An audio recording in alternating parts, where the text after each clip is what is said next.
Okay, that's enough of that. Hello everybody, welcome to Left for Random Talk. This is... wow, episode 47. Jeez. We are 3 away from the big milestone. Mm-hmm. 69. Well, now we're approaching... well, yes, we're approaching the 50th. What are we gonna do? I don't know.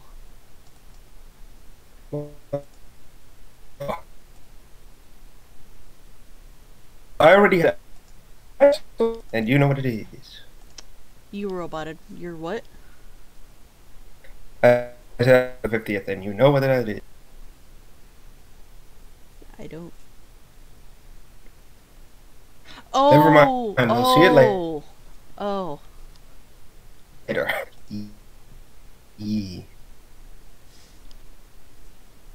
Alright. So, welcome, ladies and gentlemen, to Left for Random Talk. Yeah, just to be clear for everybody, we don't know what the hell's going on with Rev's audio. There's really nothing we can do. Yeah, it's just been the connection. It's just given up. Mm-hmm. It has just completely...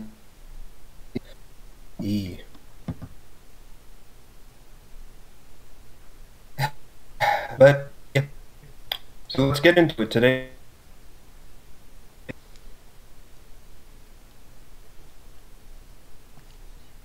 Alright, sorry, I was reading something right there. Yep. So, our topics for today are as follows. Towers. This is art style / sport and skyline. Crazy. Yes. We're not getting anything you're saying. I said you haven't seen anything of the Shadows game, right? Or the Towers. Nope. Well, I did. if you're talking about, like, Shadow of the Colossus, then yes. No, just Towers. That's what it's called. Then no. Then that will be interesting to talk about. We have Star Wars Fallen Order, the Uncharted Star Wars-like game by Respawn with ship. For the moment. You know what they always do at this time? Mess it up. Launch. Next we have Overwatch, the new game mode added in. Rising Storm / Hunt for Maximilian. I added that so much what it is. It's pursuit mostly. Yeah, the Rising Storm, because the storm doesn't do any Hunt for Maximilian. That would be interesting. That would be like... It gives you a time crunch. Oh. A time crunch that does nothing. No, I'm kidding. Anyway, moving right along to about eating. The fuck is going on here anymore? The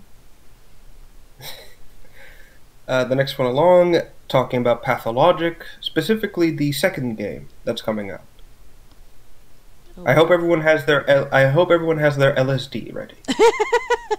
And I'm not kidding about that one either. A quick look at Negative Atmosphere, a Dead Space style game created by I guess we can't even say fan game because it's not really about Dead Space. It just takes elements of the game. Yeah, it's an inspiration. An independent created game, I suppose. Next is Fade into Silence. This is weird. Like, a lot of weird games are coming out as of late. And Combat 11. This is not going to be a Revs review, by the way. It's too much of a mess to really be a Revs review. And that's unfortunate. So, let's go. Towers. I'm just looking up the information now. First game, Towers. They're tall. Okay, let's move on. So basically, I don't even know where to begin describing this game. It's... how do I put it? It's like Shadow of the Colossus meets uh, Monster Hunter World in terms of like how big the world is in general. Hmm. But everything about this game and all the creatures, everything, it's just bizarre. Like, it seems to put a heavy emphasis on nature and living with nature, but also dealing with the negative stuff that can come with it, like extinction events. Yeah. It's just, I don't even know where to begin describing it, really. It's weird. Like, I can't even say it. Like, it's prototype stuff, concepts and things are coming out with this whole game. But the reason why I say it's like 4 is because a lot of the animals don't look natural. They look like you just hit the randomize button a few times. Exactly. There's no biological sense for fuel. Like, there's this weird turtle-like, and you would assume that it has, what's the word? You know, you would assume it has like small limbs for its body. You know, Yeah. not very long. And it went through. Well, this animal, for some reason, has grasshopper, and it uses walk / jump. It's insane. Like, like my brain is melting in on itself trying to understand what's going on with this game.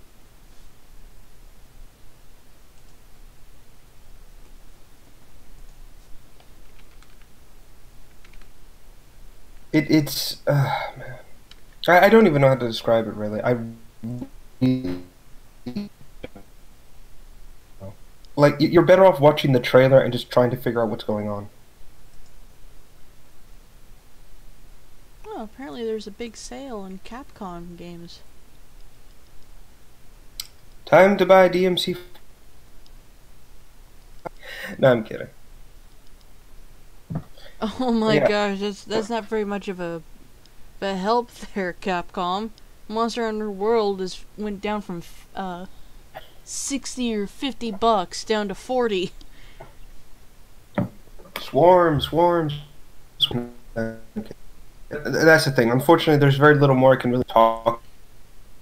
It doesn't even come out. It's just maybe next time the trailer. Revelations 2 took one hell of a downfall. And so did Revelations. Oh, and it's 6. But yeah, when it comes out. But for now, it's crazy, like really crazy. Mm-hmm. So moving on to something that actually people will know, and that is Star Wars. The franchise I used to insert what happened, somebody. Insert that video I sent you where all the lightsabers were dildos. I love just like I love the bed play that I talked about because it sounds like something you would do. Honey, what was it? It's like, I want to do a little Star Wars roleplay. Oh, so you want me to dress up as Leia? No, better. No. And he comes in the room dressed as full Darth Maul with a double dildo. No. What he said? Fully studio recreated costume. Yes. It's more for him to just play with it than anything else. Wait. Honest question. Do you think he painted his junk? That too? No. Okay. No.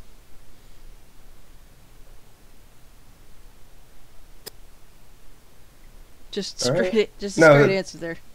No. Well, no. Funnily enough, this isn't the first time they talked about. By the way, we're talking about Rooster. This isn't the first time they talked about sex stuff. Mm-hmm. Like, what was it?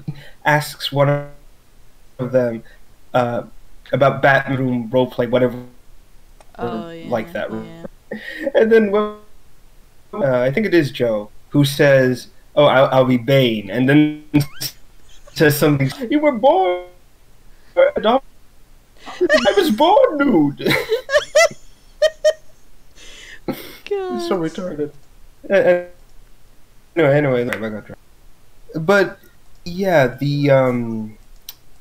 so all in order.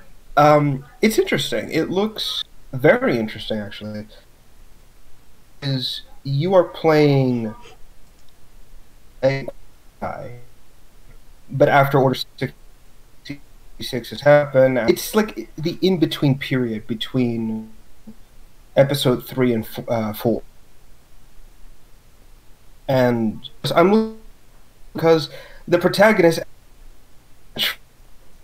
I'm not getting any of that. Where did I cut out at? Like every second word.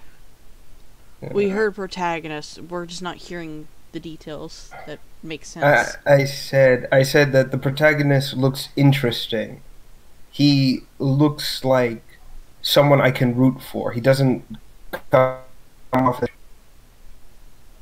like he doesn't appear like whiny kid Luke or annoying loser Ezra.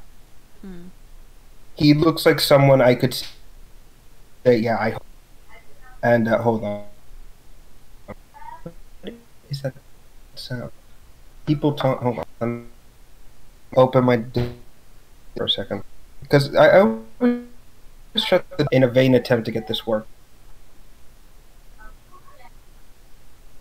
so it's not too.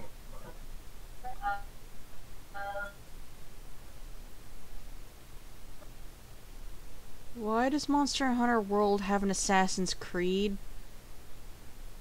What?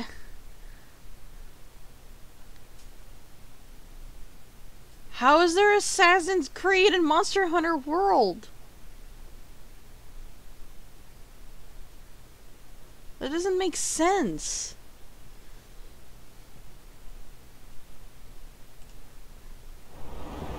Nope. Nope, don't do that.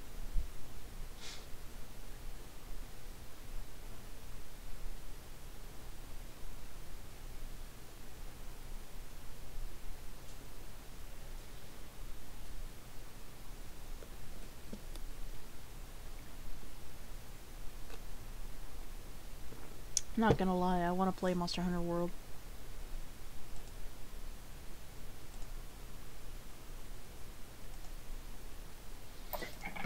Alright, hopefully I'm back. Hi. Why the hell is there Assassin's Creed in Monster Hunter World? Cross promotion, maybe. It's weird. It's using the first Assassin's Creed skin. I don't know. I mean, Alright. now I really want to play Monster Hunter World. New. But, yeah, so back to Fallen Order. It's, really interesting game so far. It looks beautiful. Like, you won't...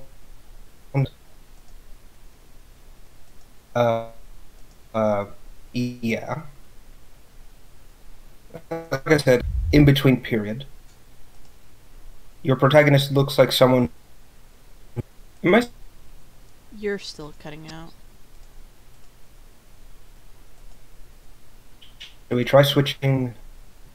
We've already established that doesn't work. Because it's not the server, it works, it's your end. I've tried to fix this like 100 times over and it goes. Here. We'll try. We're gonna go to east. Try talking.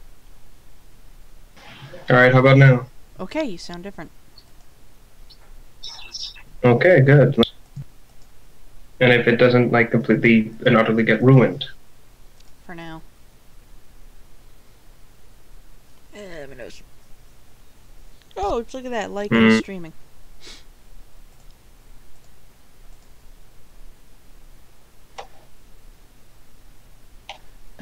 They've released a new Ace game. Cool.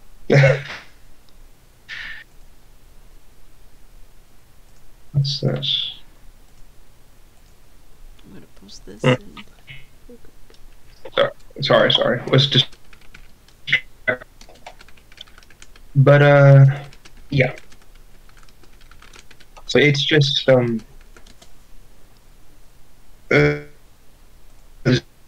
um it looks like a very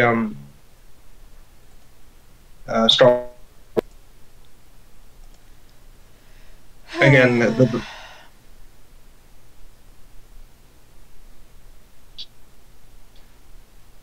it went along.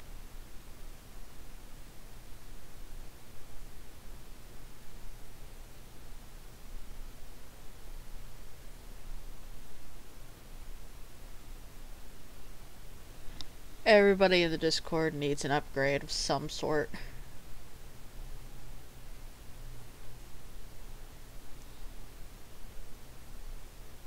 Mostly a new computer. In this case, Rev needs just better fucking connection.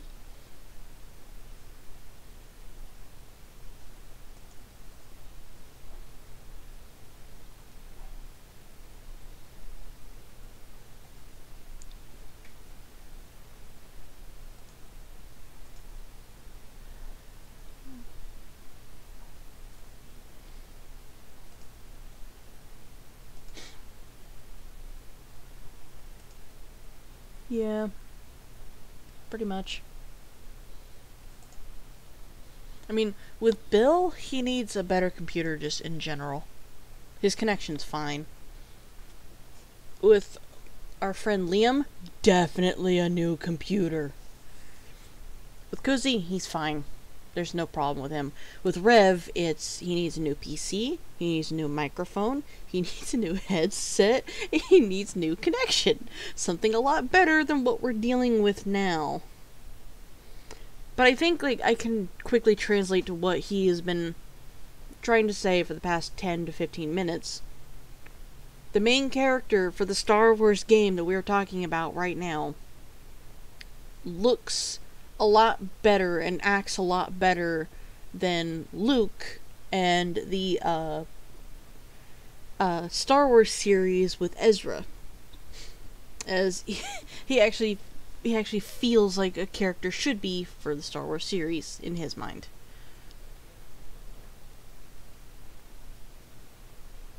That's what I'm trying to make sense of it. Alright. Hi. Let's see if this is good. I'm just close up the stream. I just said, fuck it. I'm not doing fixes or anything. Okay. Which I don't. So, essentially what you're trying to say about, like, the main character is that they're not doe-eyed like Luke, naive like Luke. They're not how you say Mary Sue, Gary Sue as Ezra?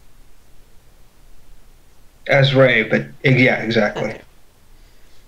Okay. They look and feel like a Star Wars protagonist really should be. Like, well, yeah, because lacking for a while. Yeah, this guy who had a name yet, he worked with the Empire and shipping docks, and his job is basically Old Republic era crash ships like that to be used in Star Destroyers. Like parts need to be removed and then so you get the sense that this guy's been. He's a scrapper of sorts. Yeah, but officially endorsed by the Empire scrapper. Yeah. Yeah, that described him, and it's in the trailer. He's telling people don't use the your gifs, and basically his life would be a lot easier. He has to act. No, I can't use it, which I actually kind of like. It shows that using the Force is like an instinct, a reflex. LT, wasn't the actor being racially shot down because he was generic or something? Yes, he was. Everyone who supports Rey because she's a woman I'm attack this guy because he's a white and I'm because I'm like, oh,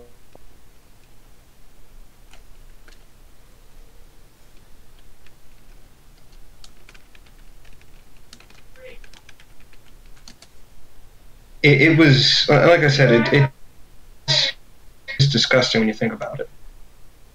The way people are acting in regard, you know, who the protagonist is. It's like, ugh.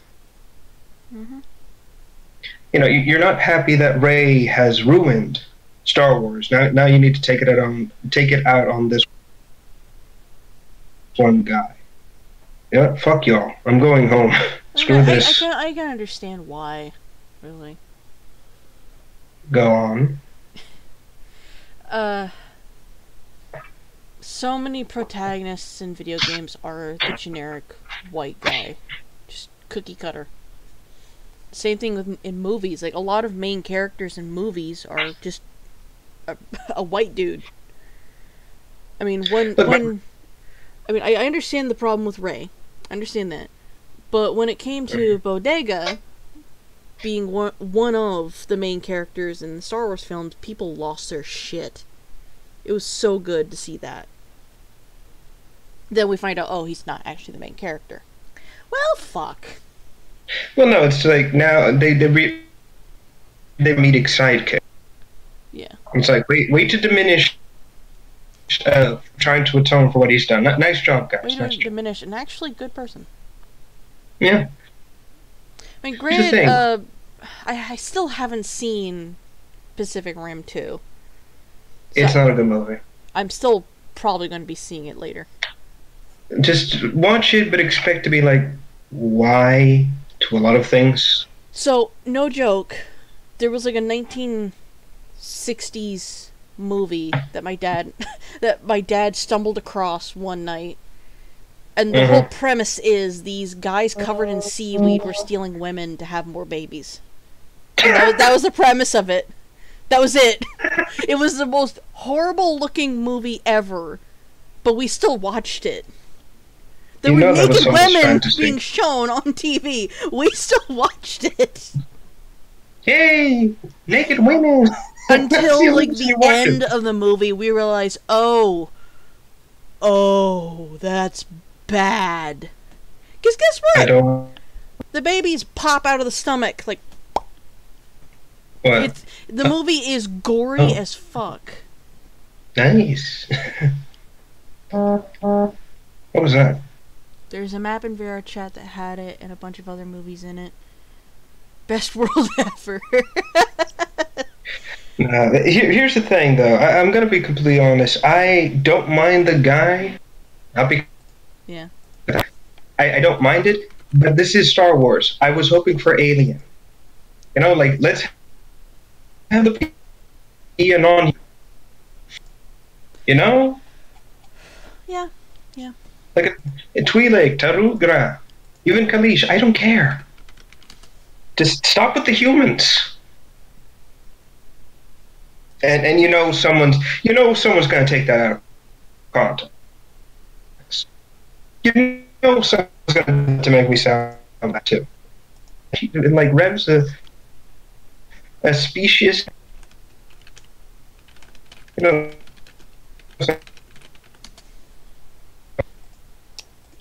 I think your connection is not letting you continue because it's roboting your displeasure of all this shit. I said, like, you know someone's going to take that out of context. They're going to say, like, oh, look, Rev's a humanist. He's specious. You know someone's going to do that. Poorly, too. They're just going to cut up to make it sound like I'm saying something horrible. The thing is, I don't care. It's funny that they mentioned VR chat, because I'm looking through our old conversations, and I found those pictures of the weird Gundam fight in the sky. I don't understand what the fuck was happening. There's this giant robot in the sky, and I turn around, there's a green spaceship being shot out of the sky, and then explodes like a nuke. Alright. I didn't understand what the But, hell was happening. anyway, so Fallen Order. Like I said, a lot is being shown, a lot is being promised and hinted at. Actually, two enemies that have appeared in Star Wars before are coming back, and that is the Purge Trooper and the and an Inquisitor. Ooh. And I'm like, oh. In fact, let me go. Since I'm not watching the stream anymore, I'm just gonna look at an image. I don't care what happens. Oh, those are Purge troopers. Yeah, they're basically they wear the clone trooper paratrooper set, but it's painted black because we're hunting Jedis. Like these are the guys these are clones who have an aptitude for killing Jedi more so than the others. So they're like, hey, we'll use you. What? No, I'm looking up what you described, like Inquisitor and all that shit. Wow. Oh yeah, $5 says that this Inquisitor is. I'm hoping it's Barriss Offee because she did turn against the Jedi during the Clone Wars. I'm hoping it's her because wouldn't that be amazing? Actually, funnily enough, a Vader comic actually proves that it's entirely possible to get clones to reenact Order 66 through mind tricks. So it's entirely possible to have them turn on Vader. Wouldn't that be something? Yeah, there's actually like a clip of a clip of a clop. Yeah, don't look that up on Google. There's actually a clip of this comic here and there where Vader is fighting the guy. Yeah, it's kind of cool because it's not something you expect. I love the concept. I love these guys being the best at what we do. So we're given the black armor. Holy shit! His lightsaber spins. Who? The Inquisitor? Yeah. Yeah, they do. That's 0 days since accident. Bzz. 1 day since accident. I hate the spinning lightsaber so much. You don't like it or you love it? What? I don't like it because it's lazy. No. The spinning thing, right? Mm-hmm. The projections where the blades come out from are on one track. They only go one way. So it's entirely possible to use the Force and force it back against its user. It's all Force powered, and I hate it. Ah. It's like I look at it as like, you're like 5 seconds away from getting your head cut off. I like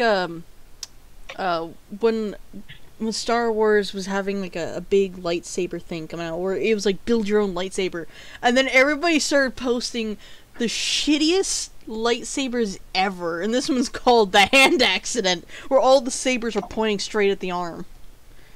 Now, and by the way, what also irks me about this lightsaber, apparently you can fly with it. Helicopter. Yeah. Right there. I hate it so much. I hate this fucking thing. Oh my, it's like Tails from Sonic. The first thing that shows up when you search Star Wars and you put in B and it says build your own lightsaber. That's the first thing that pops up. I have to admit, a lot of these are really cool. Some of them are retarded. Yeah. Very funny. I look forward to Fallen Order just and like how cool, kind of like internally fearing it too.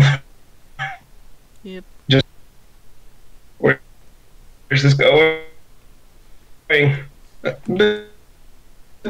Oh, that said though, I will say this one Inquisitor blade I actually like purpose. Lose your hand right there.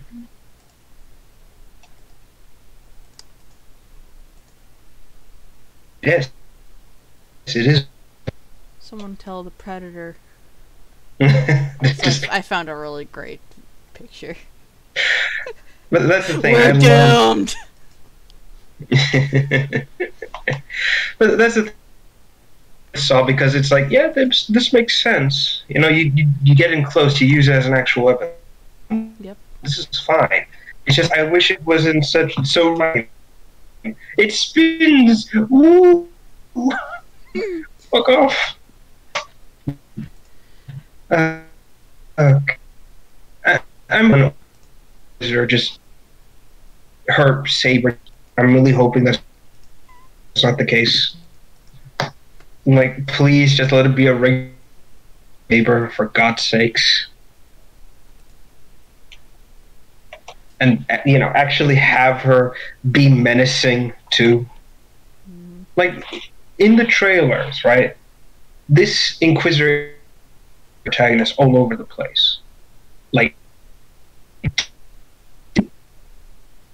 and like I said, it looks like, you know, she doesn't stop at anything. Even when they're flying on the of the ship, and puts her hand on the glass and starts using the force to try and break it. And you can actually start seeing the cracks forming along. This is what I'm hoping for. Actually menacing and evil, not a joke.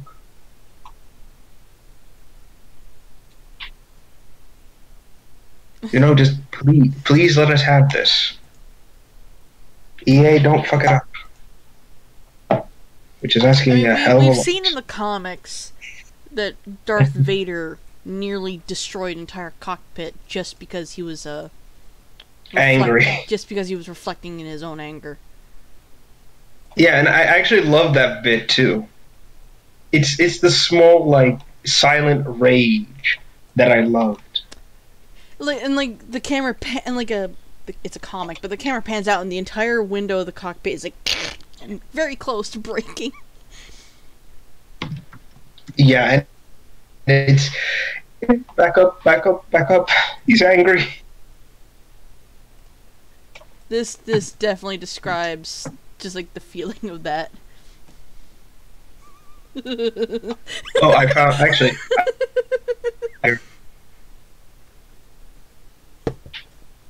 I love exactly. that. I love that comic series of Darth Vader actually being a dad to a tiny Luke and Leia. Yes, it's actually kind of cute. Like it's this scene that really encompasses Vader as such a threat, and it's just brilliant. This is, like, to me, this is an unstoppable powerhouse. Yeah. This is kind of what the fuck? Thanks, Lego. This just it really shows that certain Jedi or Sith, whichever one, they have an immense amount of power, but mentally and physically they just don't know what to do with it, so it just radiates. Exactly. It can be destructive or it can be good. You never know. It's hard to control. Yes, and that's what the protagonist in the Fallen Order actively has to do. He has to act himself, control. Don't feed the power, so he doesn't reach out with the Force by accident. And in the trailer, there's actually a moment where I believe he's working with his, like, raised him, or is like a mentor figure. And during the trailer, the piece of metal breaks and he falls from the Star Destroyer that they're working on. And in an act to try and save him, he actually he reaches out for him. He misses, but he starts reaching with the Force. Serial drone sees this little adventure. Just one accident to kind of spark this whole thing.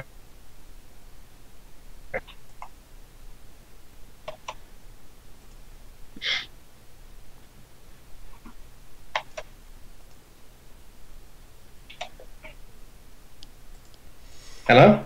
I'm still here. Yeah. Did I come? I'm here. And you're here. Yeah, I hear. I'm still looking at like the shitty lightsabers. Yeah. But yeah, like I said, this game looks fantastic. I'm looking forward to it. Great. All right, moving on. I'm finding more lightsaber stuff. It was cheaper.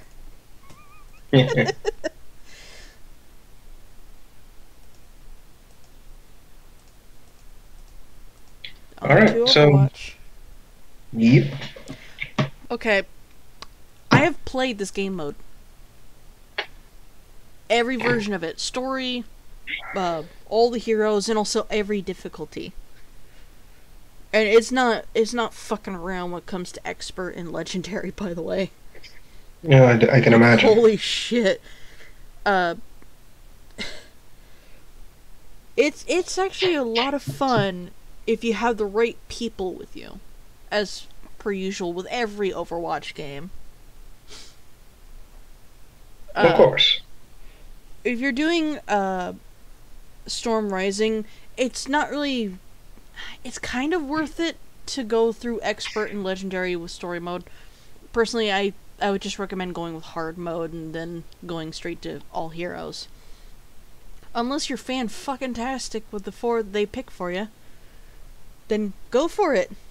Good luck. But essentially, with the game mode, you have to fight your way through Talon soldiers that are trying to prevent you from catching up to Maximilian and preventing him from escaping. Yes. It is rather tough. The snipers can actually kill you in one hit. The assassins are terrifying, but if you melee them before they even get to you, or if they're on your friend, it'll immediately cancel what they're doing. Heavy troopers are a nightmare. So, even in all heroes mode, bring Orisa or anybody who has a shield or an invulnerability thing, like, I don't know, Baptiste. To draw fire, basically. Yeah. You want to survive his shots as much as possible, so keep your distance, make sure you continuously break line of sight. Baptiste is an absolute must if you're going with all hero mode. Always bring him, because of his splash healing. And also, because his ultimate is a window, it's like Volt from... I almost said Star Wars. From Warframe. The shield increases damage of any bullet that goes through it. Just not back at you. Always keep moving if you're doing legendary and expert. Always keep moving.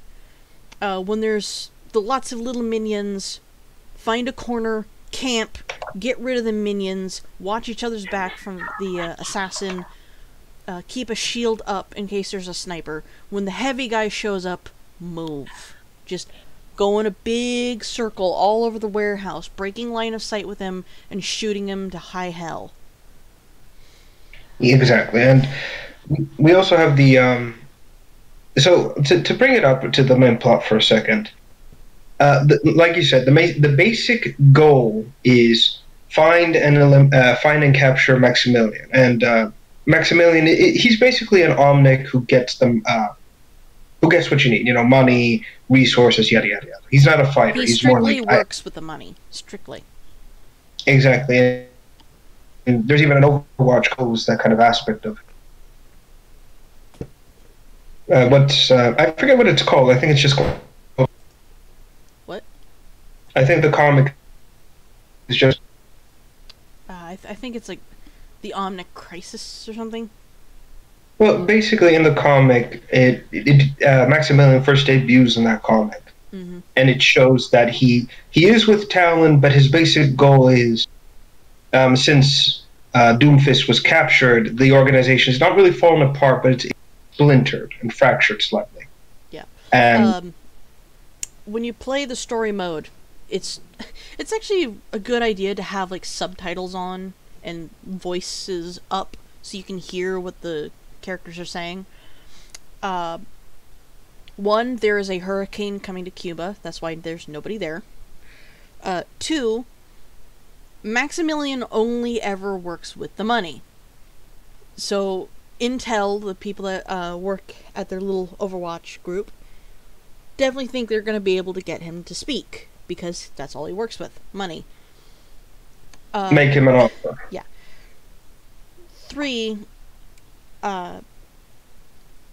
he can get you anything as long as like money is involved, but because Doomfist has appeared, it has shaken up the what is the word? I want to say like a pyramid. It's like the ranking in Talon, like leader, second in command, third command, etc., etc. Because the leadership's been shaken up. Leadership is shaken up, and because of this, Talon has been making a lot more mistakes than usual.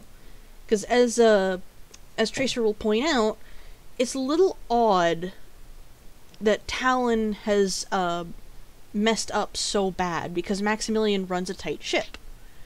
And Soldier and the person on the radio points it out. Doomfist is messing things up in Talon and getting things back in order. And because of this, they're all split up. They're going to make mistakes because they're trying to adjust. Well, that's the other thing as well. People have actually speculated. I said some people have speculated this was done on purpose, specifically because Doomfist wanted to get a meeting with that Omnic at the end of the event. Yeah. You know, all eyes on Maximilian, nobody sees him, to get a new ally, someone who can actually help a bit more. Yeah. If that's the case, that's bloody clever, if you ask me. I remember when Storm Rising was going on, you mentioned that Maximilian's voice was really pathetic. Exactly. I've listened to the intro and the outro of that thing multiple times. It's actually not that pathetic.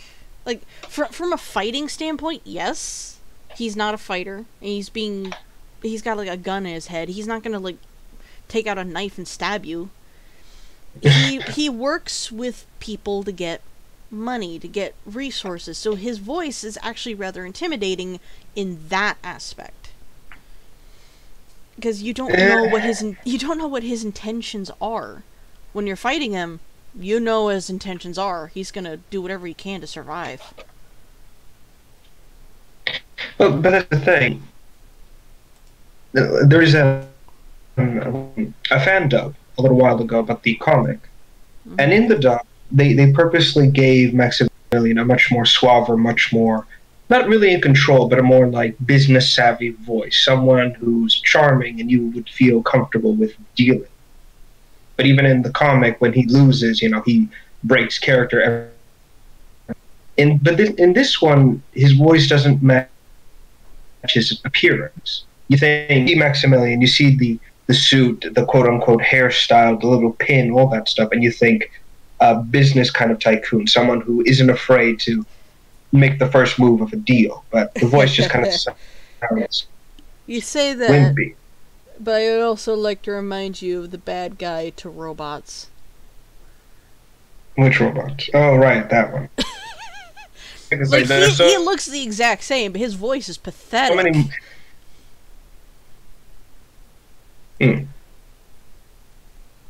But like I said, it's just the voice match the character, and unfortunately, like I said, Maximilian does not strike you as the type to be so cowardly, even when it comes to business, being apprehended. You would think he'd always try to play to his strengths, of course, and he kind of does that at the end of the event. You know, he's quick to basically get Genji to let him go, adjust himself slightly, and if they want. Yeah. You know, he isn't afraid to start bargaining when things go south. Like, he actually immediately started bargaining with these guys as soon as the sword was pushed away. Exactly. I'm saying, he should have, from the start, been a bit more collective about it. Even when the sword was at his throat, he should kind of thing. So, I'm not gonna lie. When I saw the trailer for Storm Rising, I thought he was going to sound exactly like the Godfather. Like, you know that voice, just the way it sounds. Yeah. Sorry, that actually reminds me of something. For Mortal Kombat 11, when killed in the crypt, a line from the Godfather and said, "Look at how they massacred my boy." Oh my God. That was hilarious. That was so funny. And I feel terrible now. Yeah, the game mode is still fun. It's just, it takes quite a few tries. And because this event is going on, all the other story events is going on at the same time. So you can do Uprising, where you fight Omnix. I already forgot what the other one was. But you get to play as, like... But it's like Blackwatch doing their mission. Mm-hmm. And they're all fun. Like, I preferred the Blackwatch one. Just because it feels like Left 4 Dead.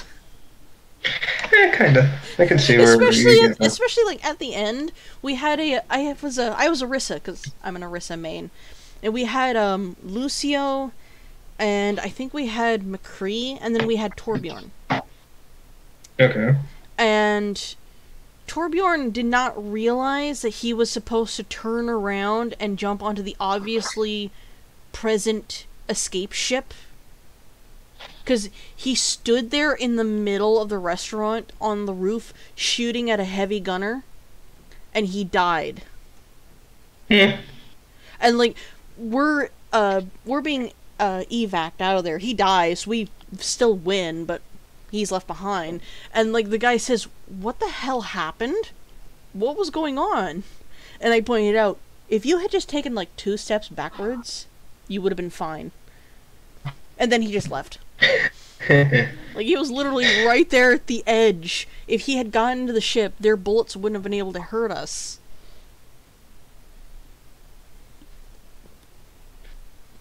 Alright. So overall, I would say Rising Storms, it's alright. It's more of the same kind of game mode Overwatch has it.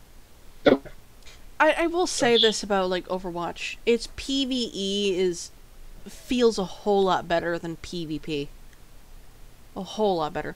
When Junkenstein was going on, that's all I ever did. I didn't play quick games with other people, because I didn't like it. It's not... It's fun, but at the same time, it's not. Because you're playing against a person that knows what you're doing, understands what you're doing, and will change to stop whatever you're doing.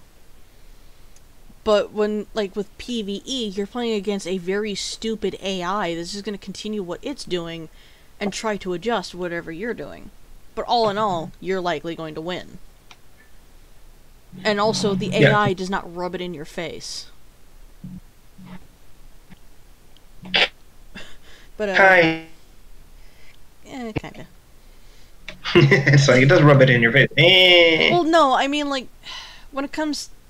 This is the problem with Overwatch. The community is great, but at the same time, it's got toxicity in it. That's what I mean. Like, the AI is not toxic. It's going to rub in your face in the fact, like, it's going to show you how you died, and, like, the narration is still going to tell you that you died, and it's going to show the victory poses of the enemy. But all in all, it's not going to say, "You're terrible, you need to try again, I'm going to go sleep with your mom." And it's going to come from, like, a 12-year-old child who shouldn't be playing this game. Or talking like that, either. Yeah. Oh, God. There are so many horror stories that I've actually witnessed. I don't doubt it. But, alright. All in all, Storm Rising is a really good game mode to play. PvE in Overwatch is so much fun. PvP is fun for some people, not for everybody. It's up to you. But I would definitely recommend trying this and getting a good group and really strategizing what you're going to do. All right. So let's take it right along into the next part. To a game And that that is- surprised us. I actually played this game, and that is Earth Defense Force. It's a game that is camp shit, but it's a good shit. Oh yeah, and I've well, that's the thing. I've played this. I played the fourth one, sale because, and it's fun but surprisingly challenging.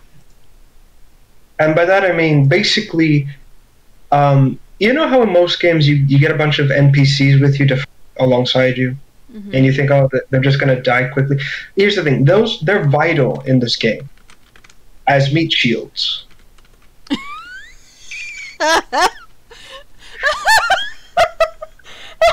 I know it sounds horrible, but it's true. Basically, and the bugs and all of them, they have they have stunning moves, and they can easily stun lock you or put you in a help me situation. In order to really win, you gotta get in there first, start fighting the bugs, and then let your teammates run in after you and start getting killed off as quickly. Not even killed off, just captured by the bugs.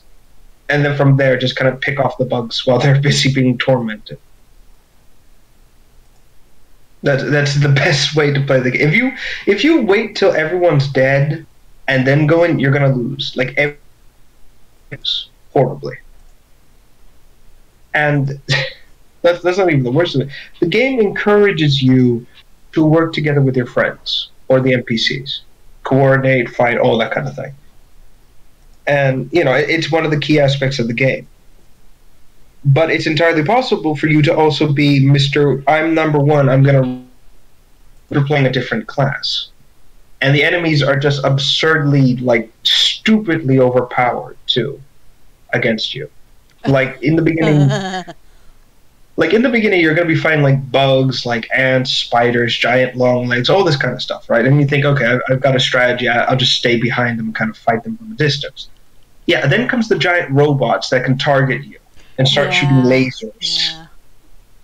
Then you're like, well, fuck, what am I going to do now? And you will die. Like, flat out, you will die a lot in this game. Yeah. And you just got to improve. You got to adjust to it and go like, okay, this clearly didn't work like this. Let me try this. Weapons will also... the game also encourages you to be reckless, because it will enemies will drop items, these little boxes and stuff. But it's not like a loot box. It's like random health, ammo, health, gear, and weapons. And they will increase the more you play a certain, like, with the levels you play in. So it's entirely if you want, like, the strongest shit, you go to the last level and you just kind of you just kind of hoover up all the armor and weapons. Exactly. But that's the thing. The game encourages you to pick up more armor so you can last longer and better guns so you can fight. And I'll flat out say this. When I play, I got two weapons that I've always stuck with, and that is a gun that fires like a rifle, and an RPG that just fires stupidly overpowered missiles. And I've just run with that ever since, because it's the only way I can reliably kill shit. Everything else is absurdly difficult.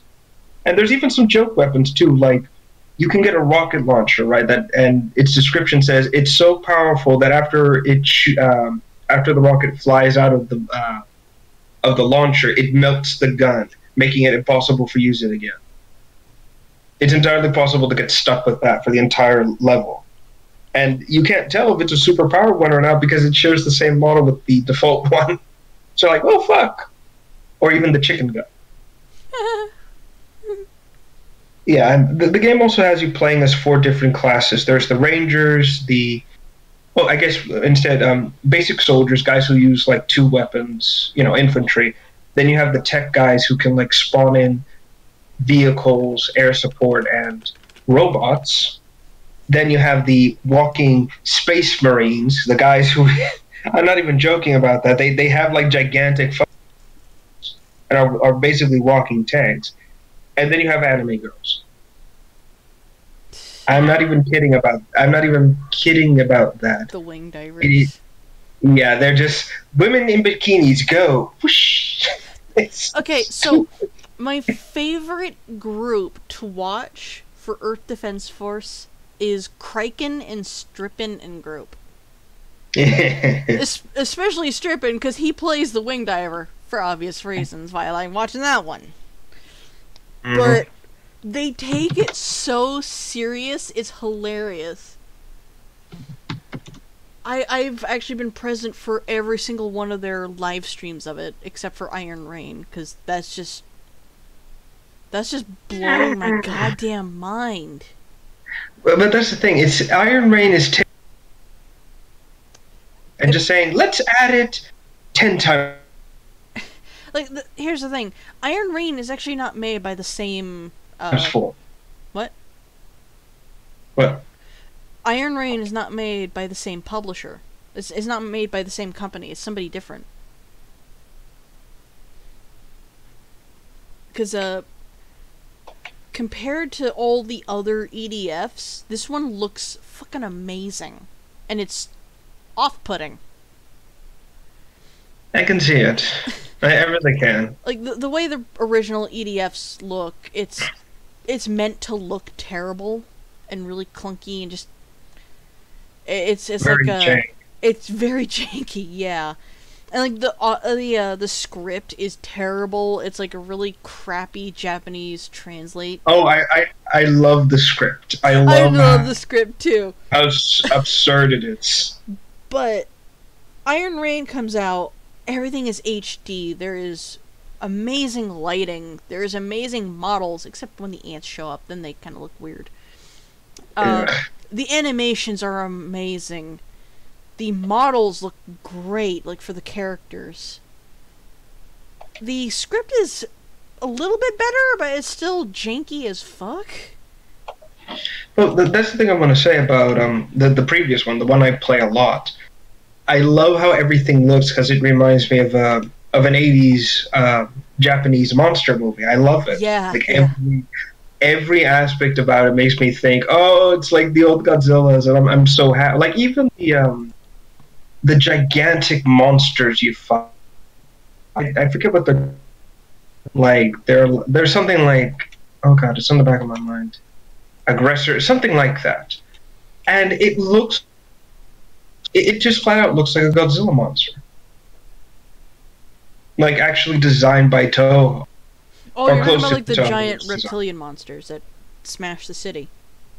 Yes. Okay, so, again, going back to Strippin' & Co. When they streamed, like, the final, quote-unquote, episode of that EDF, like, the last Camp Terrible one, and all these robots started showing up to fight the giant monsters, Strippin' started blasting the Pacific Rim theme on repeat. Just watching the NPCs fight. It's just... That's the thing, this game, it won't just spawn one of these monsters, there are you'll fight like 5 of them in one go, and it's like, oh my god, yeah! It's even entirely possible for you to kill them with your pea shooters, too. It's been done. So, the favorite meme of the EDF, of that group, by the way, is when the frogs first showed up.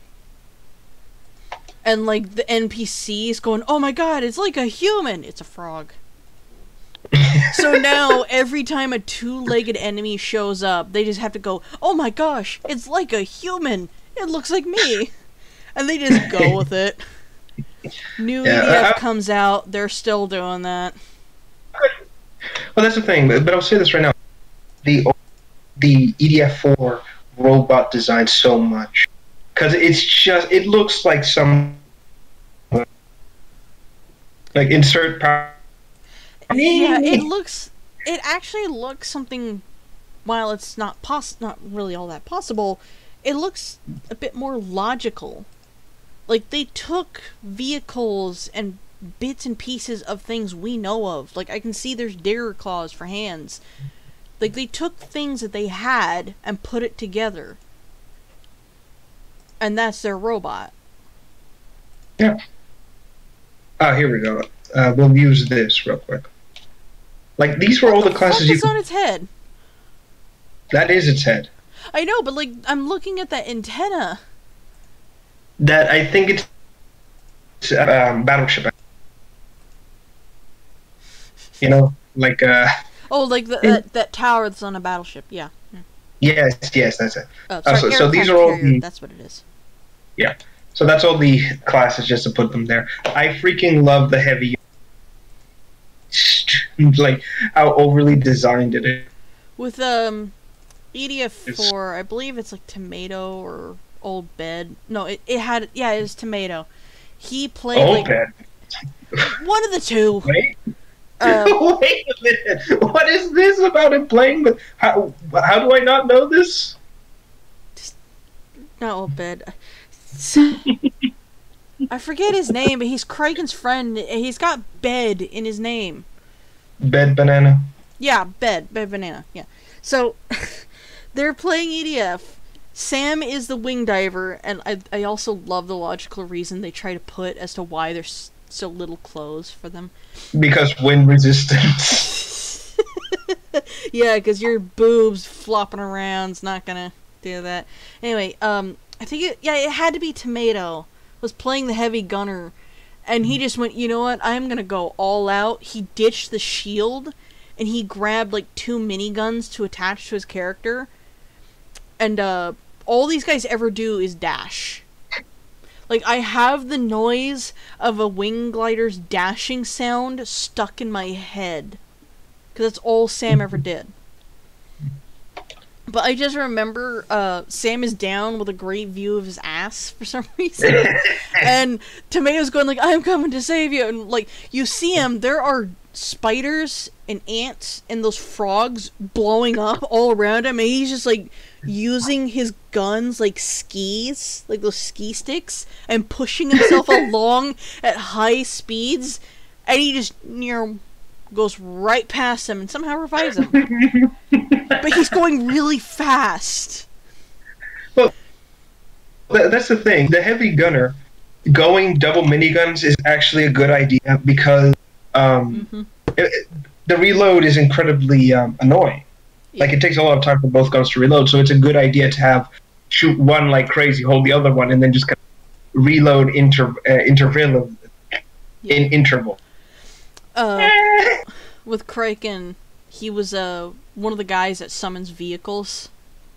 Yeah, I think they're like called Rangers or something. Yeah, and every time he summoned a vehicle, he would be Moomin truck driver, Moomin bike, like cyclist, like something from One Punch Man, the guy that rides on the bike.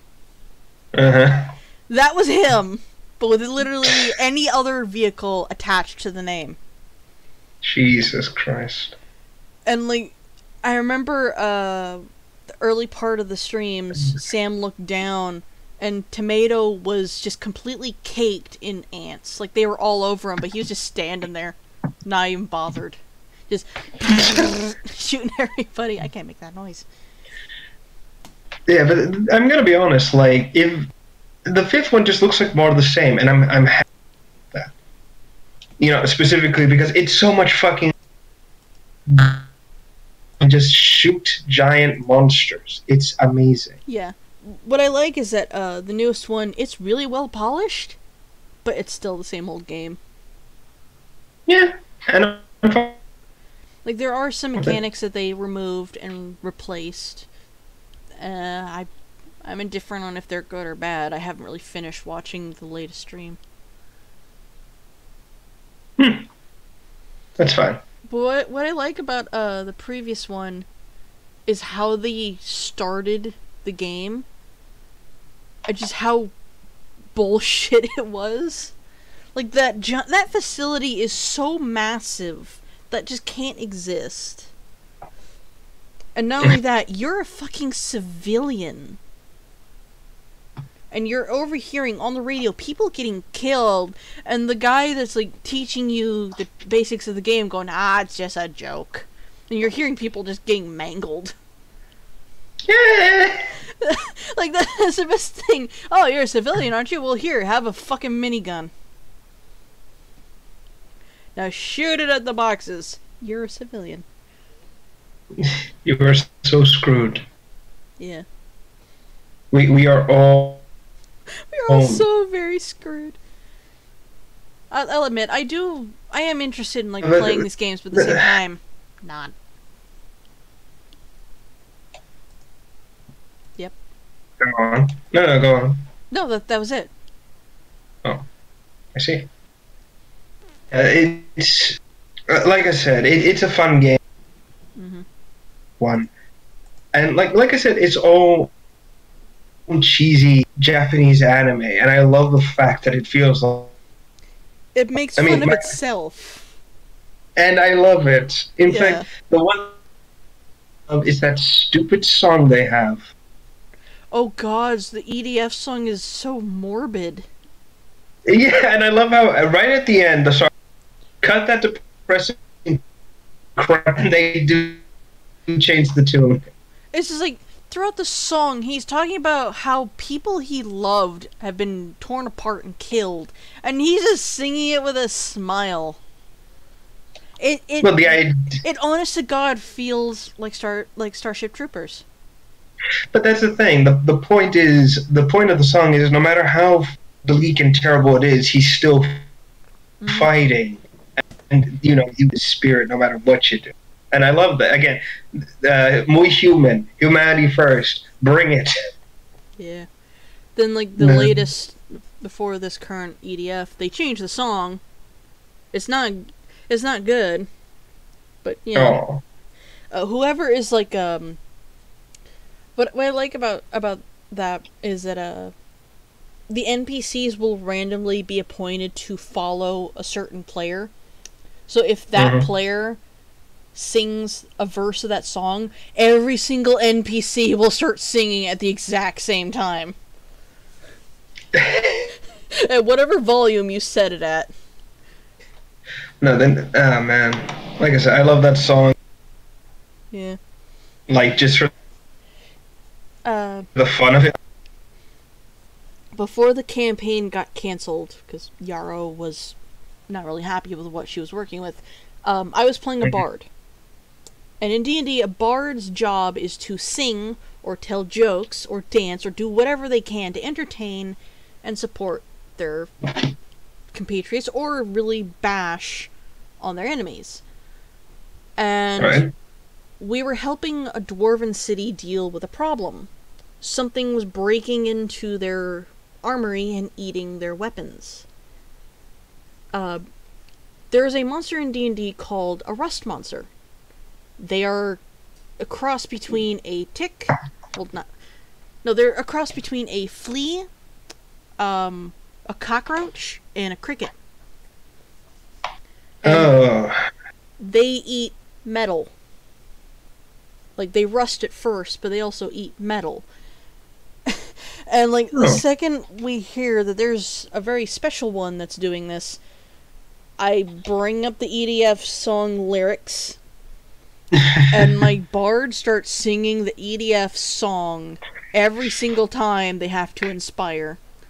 But I'm gonna be...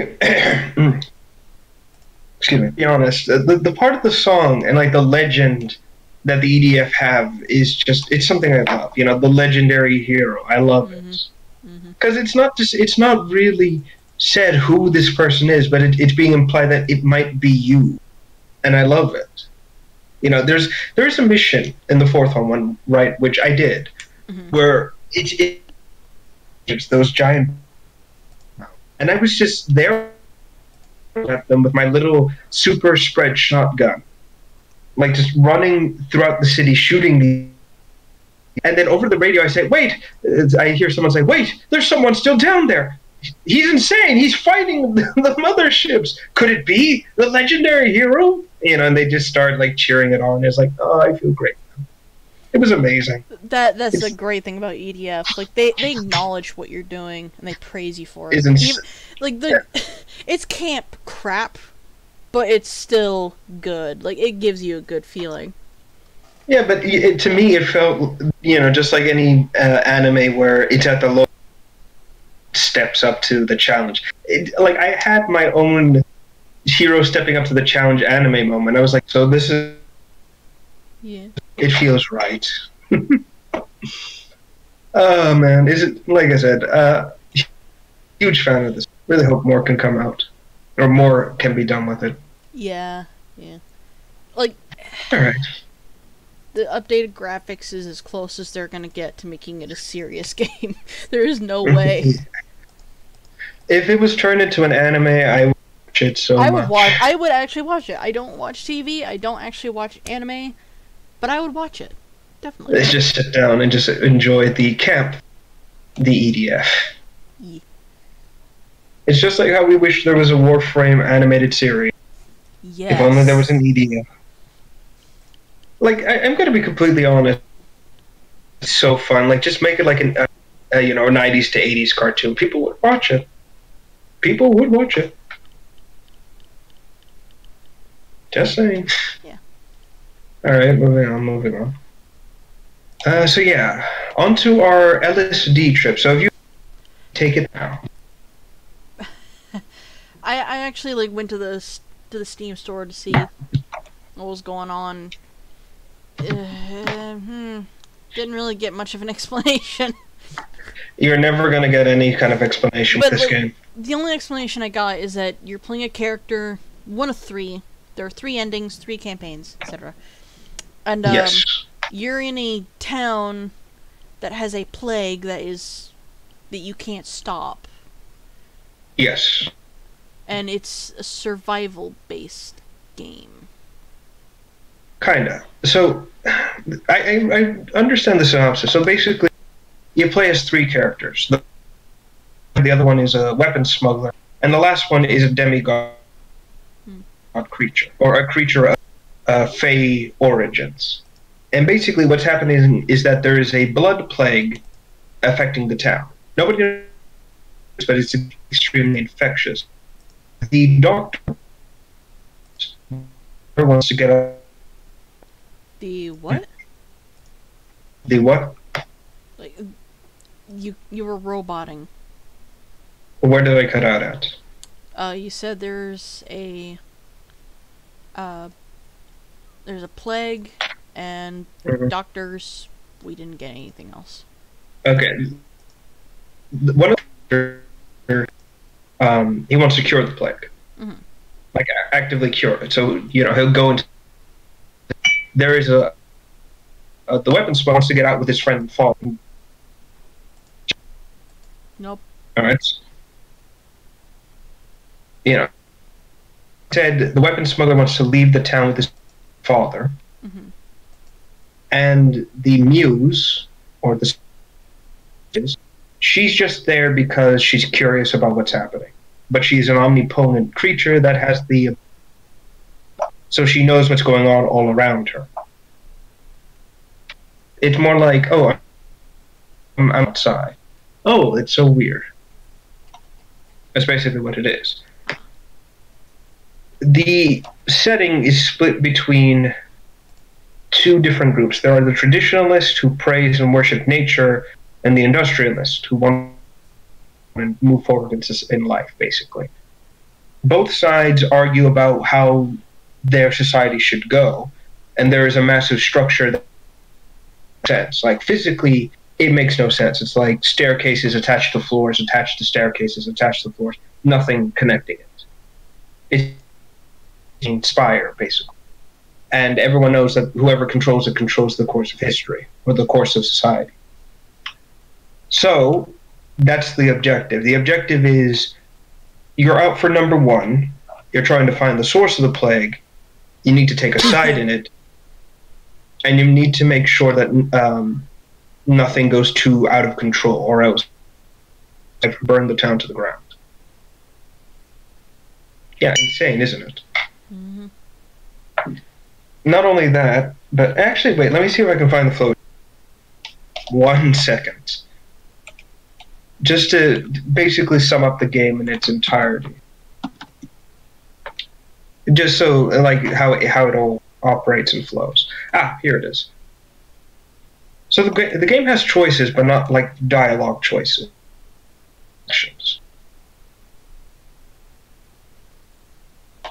Hold on, it's loading up. Give me a second. Okay.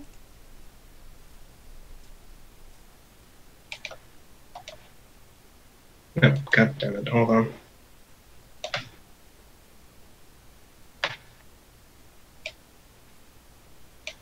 I fucking hell. Yeah, I'm trying to get the image to load properly. Really small, you know, and like hard to read.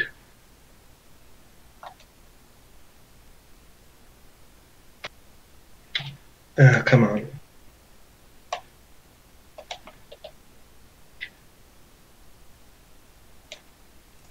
Oh, all right, the connection is just timing out. Give me, okay. I showed it to, give me a moment. Just.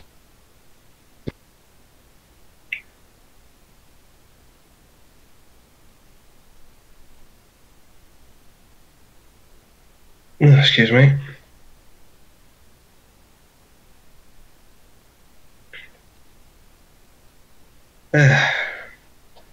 Hold on, almost there.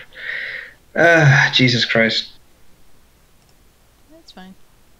Wait, there it is. There we go. Okay.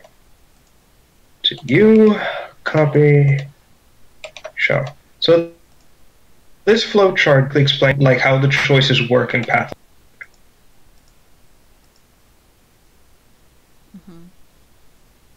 Give it a moment. It's loading. It's like it's not super big, but it's very.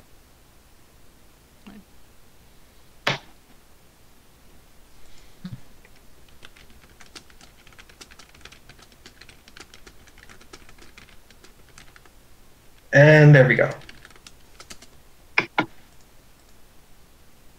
Oh, wow. Yeah, everything you do is gonna somewhere else. And consequences have very real, very everything you do has very real, very tangible consequences to it. Yeah. Nothing is easy, everything is like, well, but the end goal is you have to protect number one at the end of the day. Basically. You also start skin broke with every character. And in order to kind of get money, you have to exploit the garbage, i.e. needles, and then discover the hobo economy.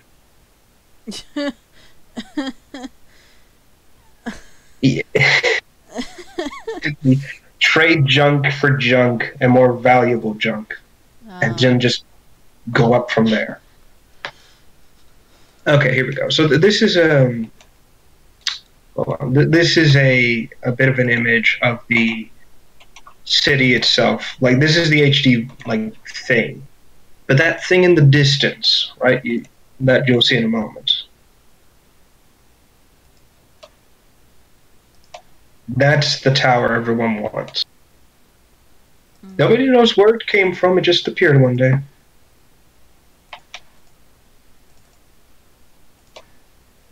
Yeah. Wow. It's not even like you could climb up it if you want. It's just whoever goes up there never really comes back down. Or if they do, they're changed. For some strange reason. But yeah. So basically, Pathologic has a few endings to it. The good, the bad, like always, you know, army comes in, burns the town down, or the good ending, which you kind of save as many people as you can, but it stopped. And then with all the other characters, you have their characters. Like the smuggler managing to escape alone without anyone, the doctor finding the source of the plague, and the sprite just basically crazy, or something of that nature. And then there's the real ending of it all, as it turns out. Everybody in it are toys made by children because they're trying to get over the death of a friend. Wow. Yeah, and what's crazy is it's entirely possible to appear before them and ask questions as to Why would you play such a horrible game? And they even acknowledge you're just one of their. It's insane. Not only that, but and is the reason the plague drinking. The water's been infected with the bull's blood, and they're drinking that corroded, decay. That's basically insane, isn't it? Right. I didn't get any of that. Where did I cut? They're playing a game.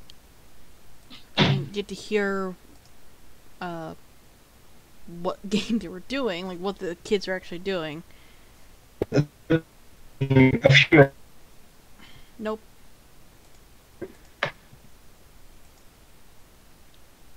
To like kind of fix it.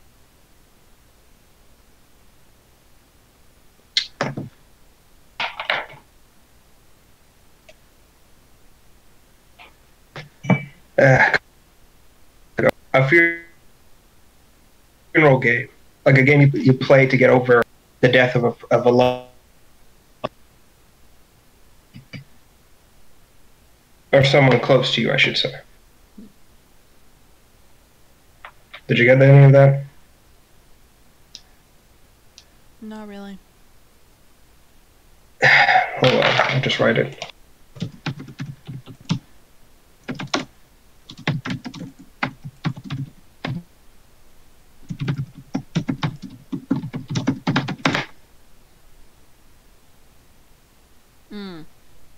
Okay. Yes, but in the world itself, the town is built on the corpse of a bull that died a long time ago. And the reason the plague is happening is because they into its body and have tapped into the blood flow, and they're drinking that decaying blood. That's what's causing the plague. Oh. Crazy, isn't it? Yeah. Well, as it turns out, like, hold on, let me get the map, like the geological map of the town, real quick. So this is the from a building perspective, right? So that's all of it.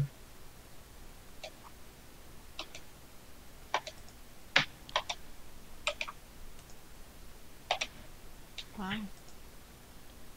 But this is what the town. Nope.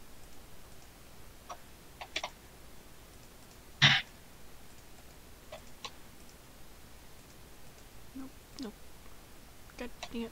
Hold on.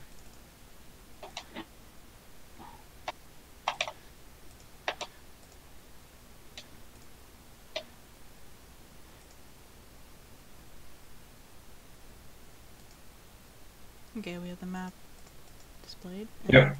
Holy crap. Yep. They're right on top of this animal's.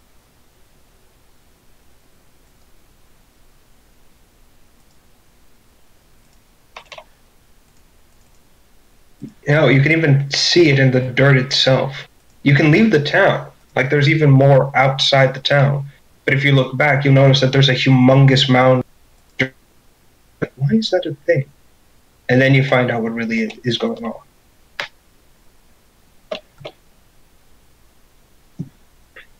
There is also, by the way, the game doesn't even have humans.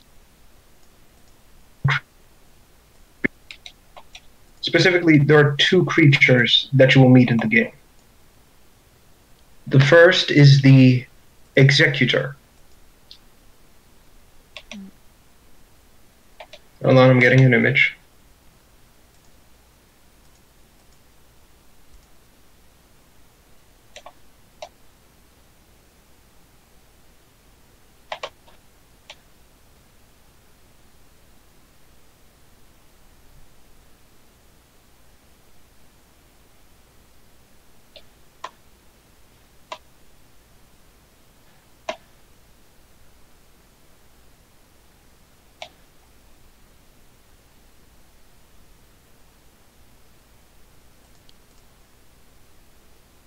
Oh, wow.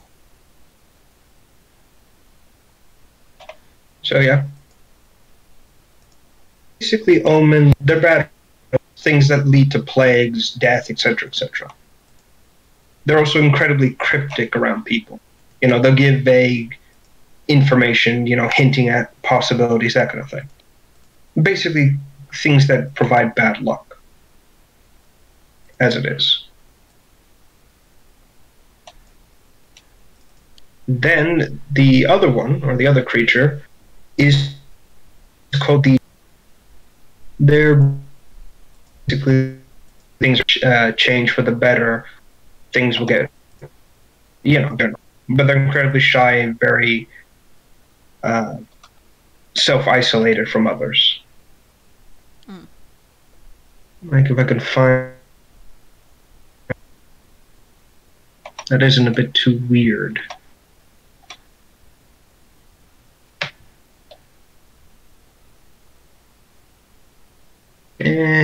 I'll just go with the in-game. Again, they are very weird in terms of design. I mean, I bet. Again, this whole game is odd and disturbing. Yeah.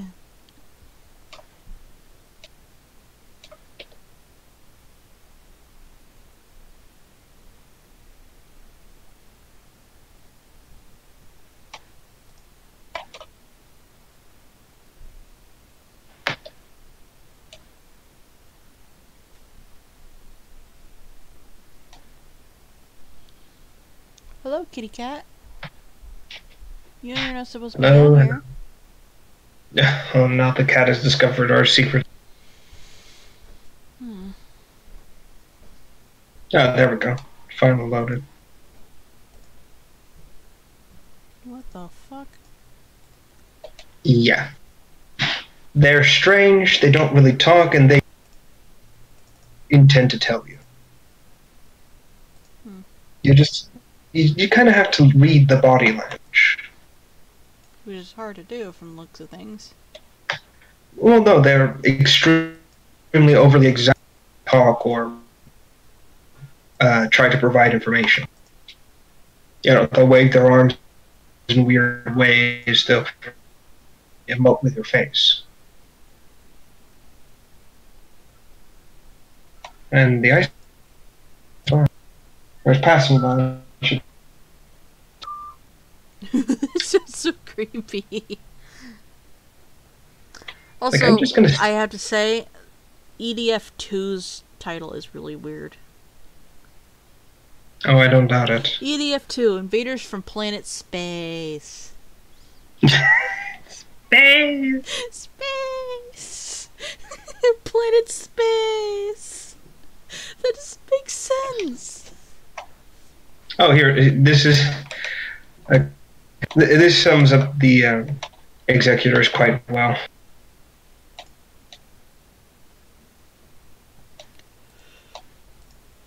Just give it a moment. Work, damn you.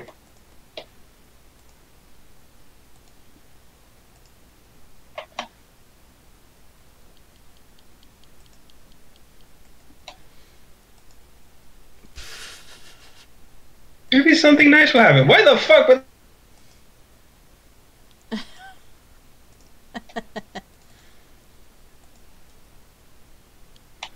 I love it. There are two other races too, but I don't know much about them, so I won't.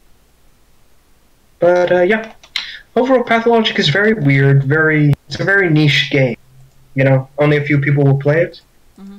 So when the sequel was announced and things are gonna actually, more of it's gonna happen, oh, okay. I guess more people like it than I thought. Like I said, the new game looks amazing. Like, the amount of detail and work into it is like, holy crap.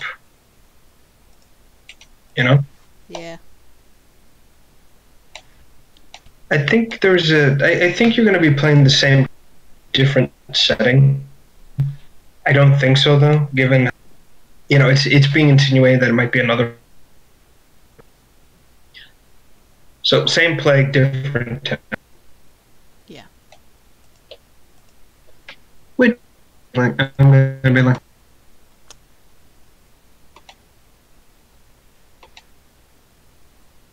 Again, the meta of this weird. Yep. It's like, oh, I'm the godchild thing of the whole universe. Yeah. But yeah, so that was pathologic. We'll see it in the future. You want to take a quick break? Yeah. Okay. We will be back in a few. So we will see you then. Alright, so it's just me and the audience here. We're gonna take a quick break. I'm gonna be playing the intro song on repeat. If you don't want to listen to that, that's fine. Just mute it, tap away, do whatever you need to do. We'll be right back. Just give us a bit.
Okay, that's enough of that for now. Don't mind me, I'm actually opening up a game right now. Just gotta wait for it to respond.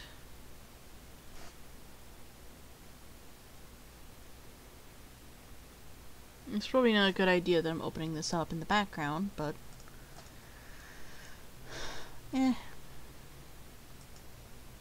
There we go.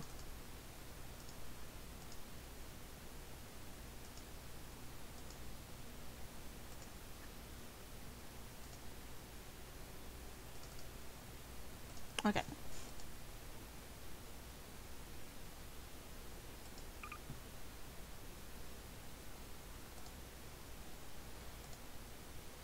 I kind of want to show you guys like the newsroom that we use. But I'm gonna make sure I turn off the sound to the game before carrying on. Because I'm probably gonna be working on this in the background. Because I need to multitask. I have to multitask. It's gonna drive me crazy if I don't.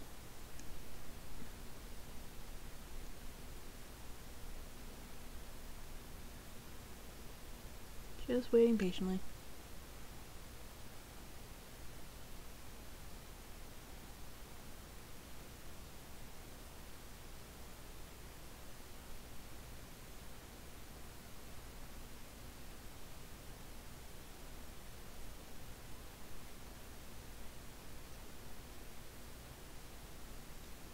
There we go. There we go. Hey, there we are.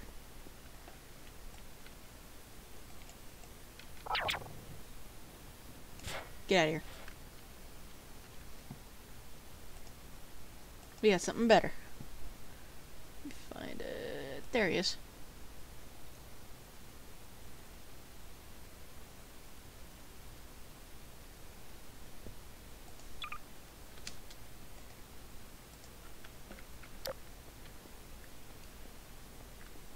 Okay.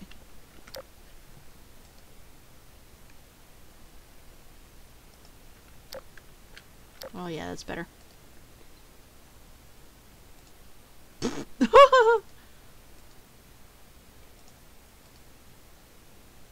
Definitely get rid of that. Oh! Swords.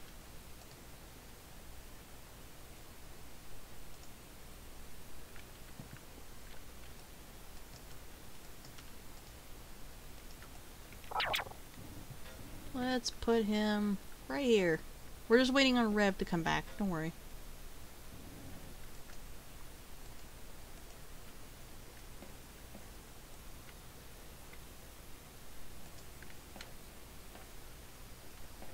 This one from being a podcast to playing Gary's mod. And we're back. Hey, I'm gonna stop streaming Gary's mod. Alright. Let's see. 1, 2, 3, 4, 5. We've got 3 more left. Let's keep her going. So next let me on just this... turn off the audio. Alright. Let's see where we are. We are at negative atmosphere. So yeah, negative atmosphere being made by a small group of people on the indie side, which well, it's heavily inspired by Dead Space, and yeah, and the individual behind it, Oak Gaming, a guy who is a biology major and uses his expensive piece of paper to explain the biology of video game creatures. Mm-hmm. Which, yeah, it's kind of cute. That's kind of funny. Negative atmosphere takes a lot of in Dead Space and kind of cranks it up to 11, basically. I'm just gonna. They actually released a trailer not too long ago. Yeah. It's short, it's like a few seconds, but it kind of gets the point across of you're fucked. Oh my god. Eee. In a way, even though it's called negative atmosphere, it's still pretty much still titled Dead Space. Yeah, but the difference is it isn't just mutants that are going to kill you. We have robots. Oh, goody. So Which I like. It's now like Alien Isolation. Oh no, they're not human robots. They're like clockwork robots. Oh, so it's like that Russian game. Yeah, Atomic Hearts, yeah. Except, well, the game is clearly is airing more on the side of System Shock than it is on Dead Space. Which is ironic considering what Dead Space was meant to be in the first System Shock 3. Actually, I'm gonna go look for the trailer real quick. It's like 3 seconds long. Let's see if I can find it. To YouTube! Away. Swampy away! Oh my god. I haven't thought about that in years. Fuck, I feel old. Yeah. Let's see. Negative atmosphere trailer. Ah, okay, here it is. It's a minute long. So I'm just going to send it. And I am going to link it.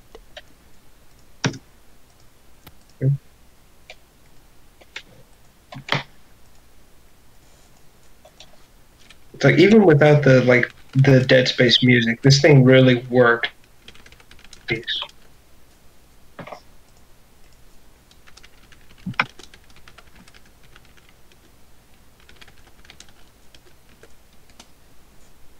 Oh man, I can't wait for this to come out. Yeah. It looks like so much It looks fun. spooky. Oh, it definitely is. I mean, it plays just like Dead Space, but, you know, more interesting. I wish I had gotten into contact with these guys before. Just so I could have had an opportunity to say hey, I can lend my voice to this, but too little, too late. And the good thing is that I don't think EA can sue them, because technically speaking, no one has the copyright over the third-person, over-the-shoulder action game or horror game. Yeah. And while it is similar to Dead Space, creatures. So, yeah. Copyright, bitch. Yeah. Overall, I'm looking forward to it. Oh, I'm even hoping that when it goes live on Steam, people will start taking the models just so we can have some fun with them. Like, not to make another game, but just to be like, yay, I'm gonna make this alien hump this thing. Remember the old days of Gary's Mod, ladies and gentlemen, when it used to be just weird climbers, pelvic thrusting into everything. Yeah. I miss those days when Gmod was just made to do stupid shit, like really stupid shit. Like those Gmod idiot boxes. To quote Nogla and H. Delirious, press E on her ass. Do not press E on her ass. No, what I find hilarious is the fact that what is her? Yeah, Terrorizer. I find it absolutely comical that he has a soundboard now. Yeah. And he uses. Oh god. I'm jealous. Man. I've always wanted one of those. And just no, what I loved it was that stupid. What was it? Oh god, Terrorizer taking Nogla's comment of, "Oh, you want? Fuck it, I'm gonna go shave my balls," and then just played it over.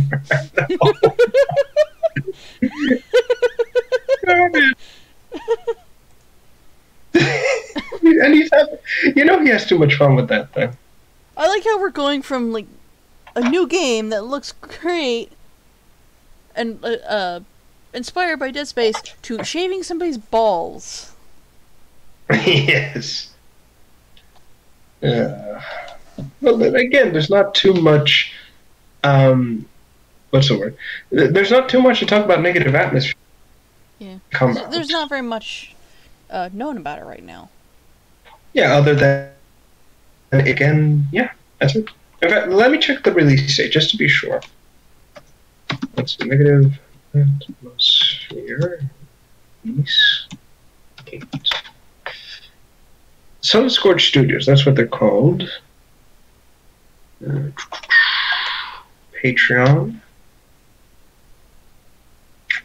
Let's see here.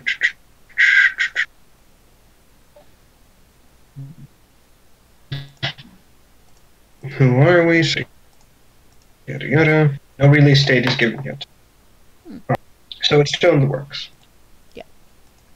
Alright, and now onto the... a game is definitely in the works if there's no release date. Oh yeah, and they just show this.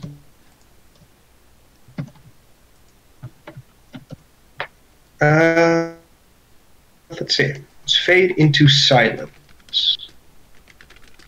Actually, stuff like a dance. It's I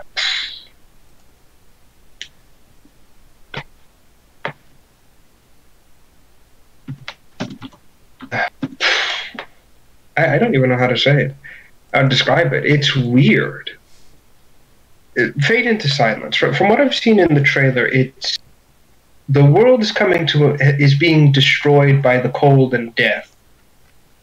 Some demon god, whatever you want to call it, has a human and is using him to just spread more death and chaos because fuck it, I feel like being a dick today.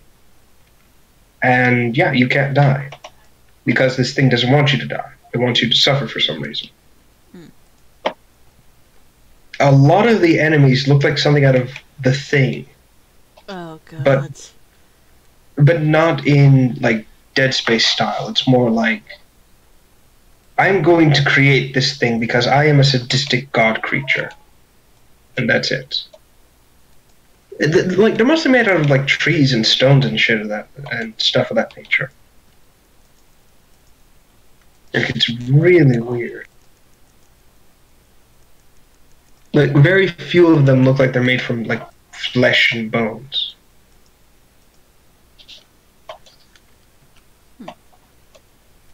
Yeah, like I said, it's very... This game is very weird. Again, it's like more of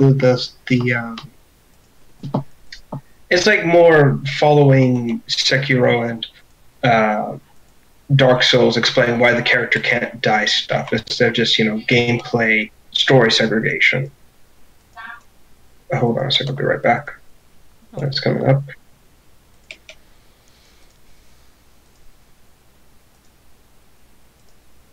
Reminds me just a teensy bit of Bloodborne.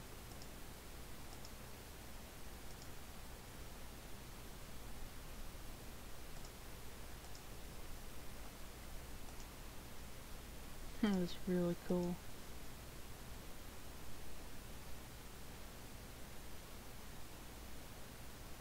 And back. Hey, it kind of reminds me a little bit of Bloodborne, just a little bit. I can see it too, but at the same time, like I said, I'm not a fan of this game. Because it feels like it's trying to chase the Bloodborne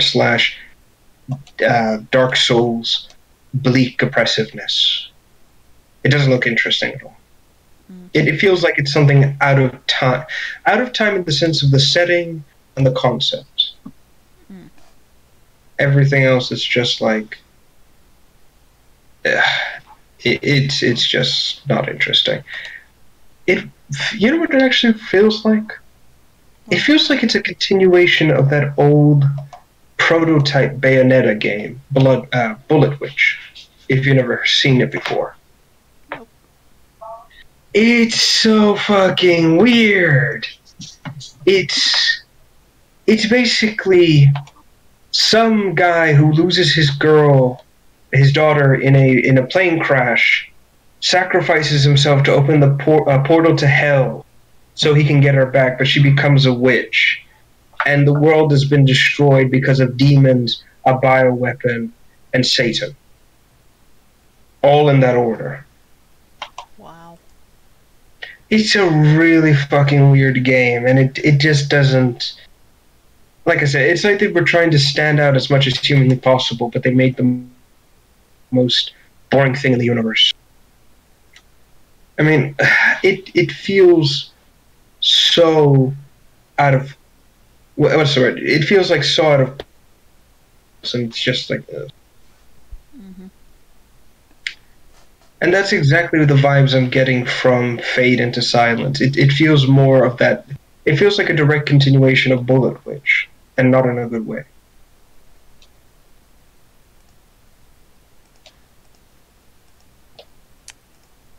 Yeah. I'll only give this to that game, Bullet Witch specifically. The interesting weapons I think I've ever seen in a video game. Like, since she's a witch, give her a broom. Oh, I know, let's give her a gun. And make it look like a broom. Like, you'll see in a moment. You'll see.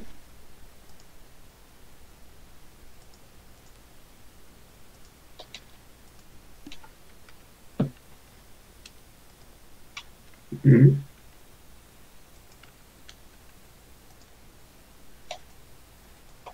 Give it a second. Anticlimactic.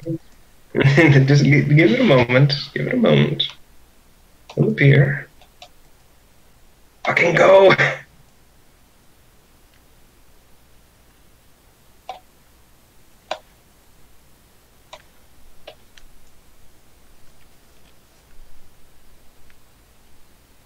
Work. Damn it. I'm just punching in the fucking...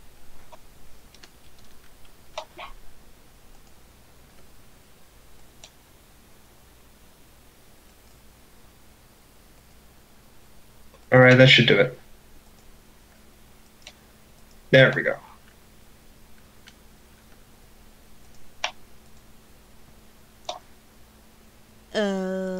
Nice graphics. Yes, that grass looks so real. Look at that skybox. Here's the stupid thing. So her gun broom thing is magical, right? Because she's a witch. So the gun itself can transform into anything she wants, including a fucking gun,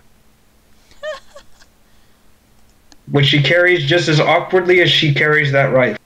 This makes me think that just makes me think of that cheat from GTA San Andreas, where the only way to keep the tank flying is to shoot. So, like, where did Cody go? Bang, bang, bang, bang.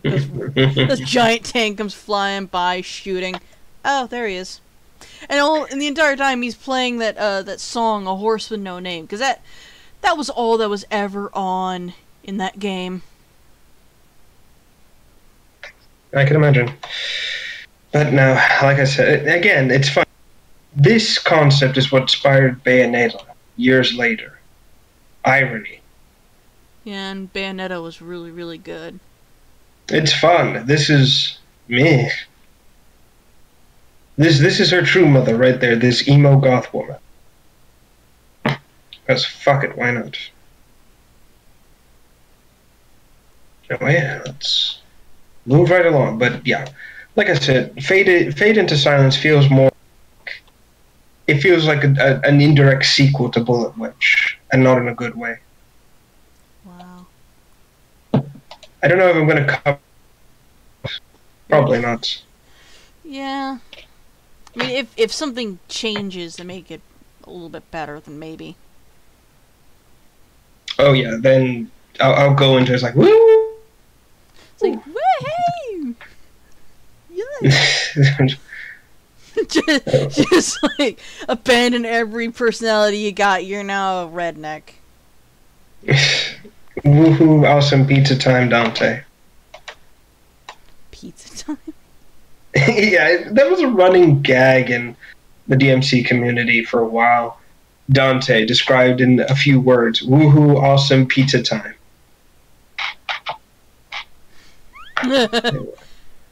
Yeah, it's as stupid as it sounds. Alright. And now we come to the closing thing tonight. My great disappointment. Mortal Kombat 11. So, I watched somebody start playing this in a stream. Sim and Ken's friend, Buff Pro. Okay. The guy that sits next to him on Meme Couch. Yeah, I actually completely forgot it was Mortal Kombat. Like, just with the intro that I was watching, like a group of guys with guns are watching a room full of enemies. I'm thinking like, oh, is this like Doom? Call of Duty. It did not feel like Mortal Kombat. And then like the guy started getting shanked to death in the head. Okay, yeah, that's Mortal Kombat.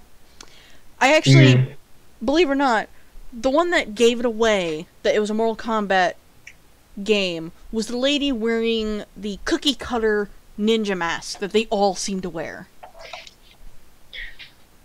Because that mask can only be found in Mortal Kombat. You're not a ninja unless you have some weird rebreather over your face. Yeah.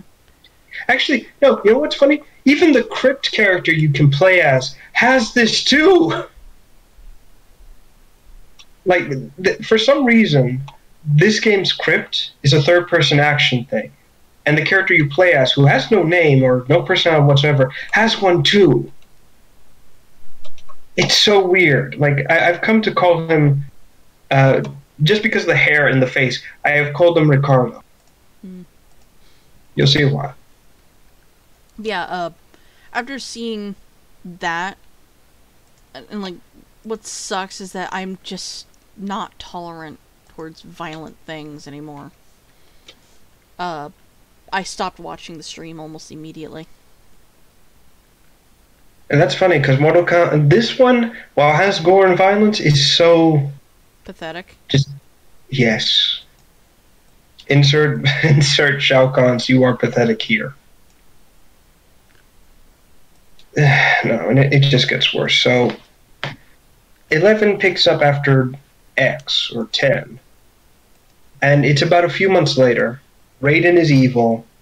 He convinces Sonya and Johnny to attack another realm, to take them out before they do anything. You know, eliminating the threat before it becomes too powerful. But unjustly so. Like, it's an attack without provocation or anything. And then time travel. That's literally it. Basically, Sonya Blade dies. Yeah, she dies, by the way. Not by Kano. Not butchered or murdered horribly. No, she gets buried in rocks and blows up the temple with her in it. Rocks which, by the way, they could easily dig her out of really quickly. Wow. In fact, no, actually, Raiden could also teleport. You could teleport in like 5 seconds, find her, get her out, teleport everybody else out. No, we have to leave her to die. And there's this huge emotional moment between Cassie and Johnny. They're crying, they're hugging when they get back to Earth. It's really powerful and it's really emotional. I actually liked it. Arrives. Good job. Good job pissing all stuff 5 seconds in. Hey. It just...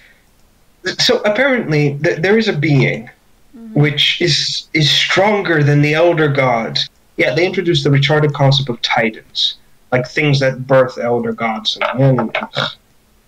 So this one's called Kronika, who apparently can control time. And she's pissed with Raiden because Raiden forced time to reset itself, putting everything she's done out of whack, and she's angry. So in order to eliminate this version of Raiden, the one who's currently in the present, she decides to have the brilliant idea of smashing the past and the future together. Yes, you heard me right. She merges the past and the future into one setting.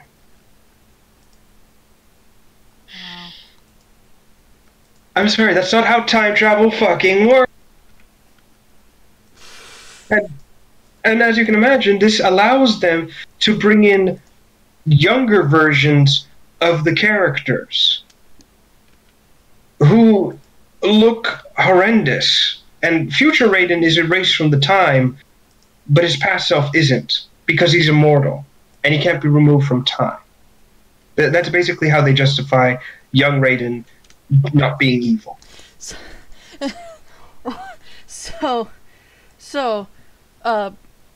my current favorite Let's Player is the Ranting Griffin. He is a furry. Mm-hmm.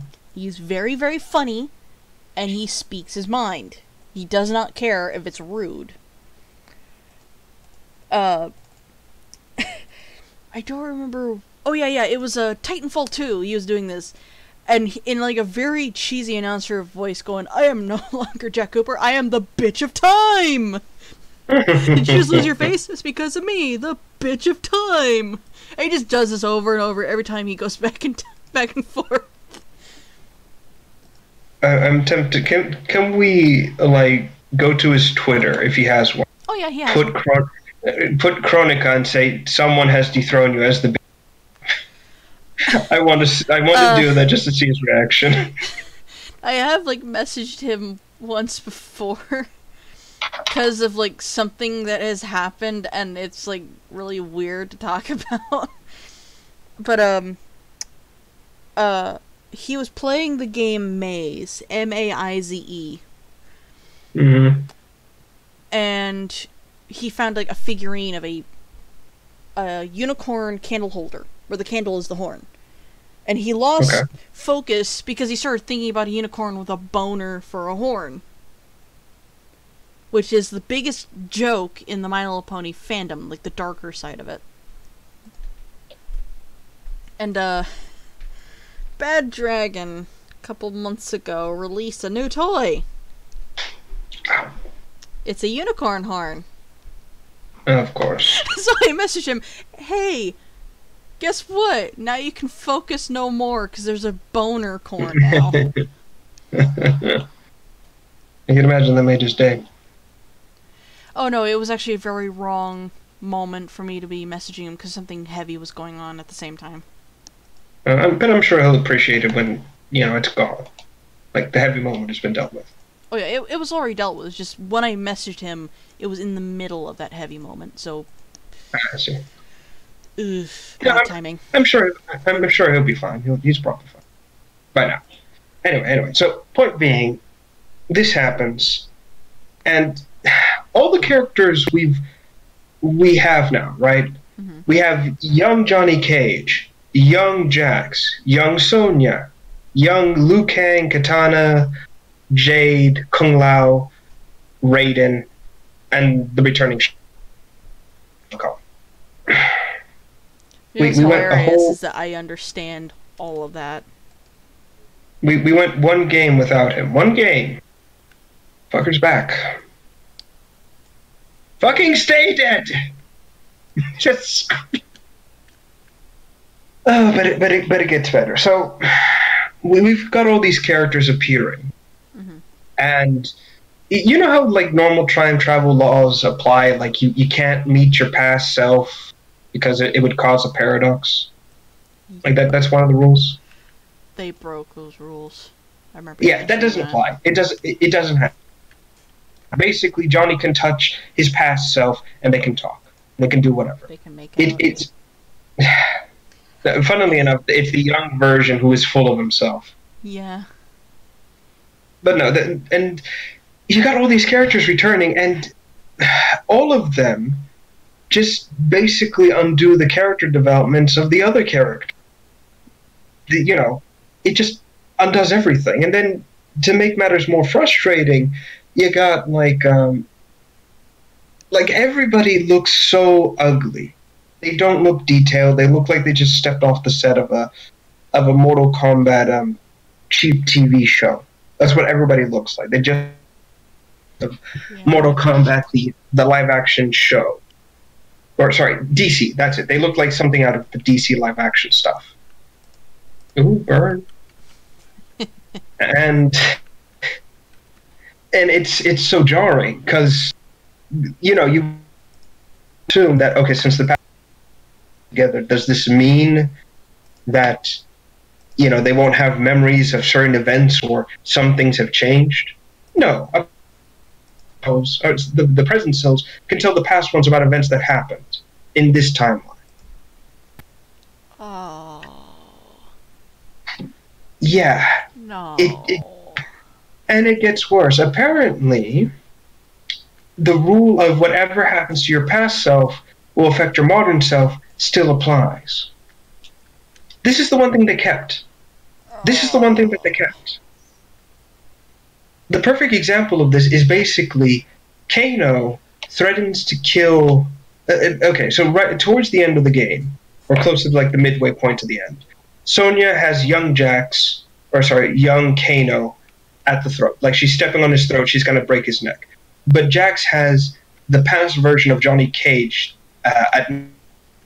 and he basically threatens to kill the past version, which will not only kill the present one, it will also make it so that way their daughter won't ever be born.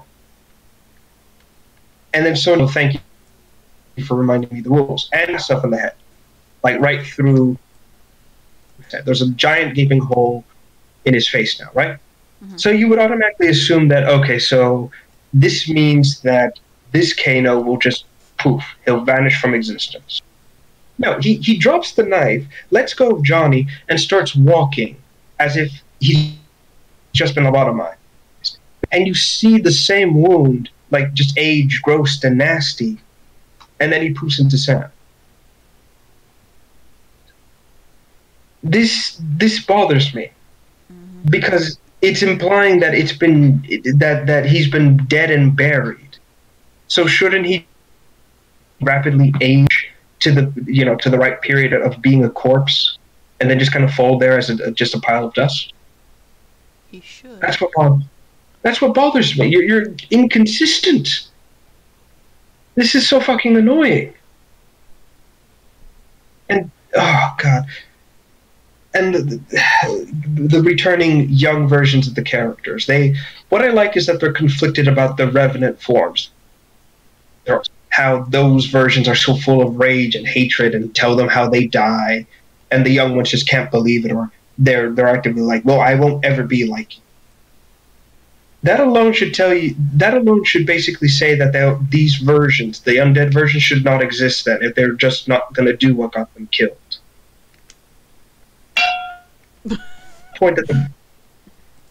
Yeah, that was me. Sorry. Yeah, I know.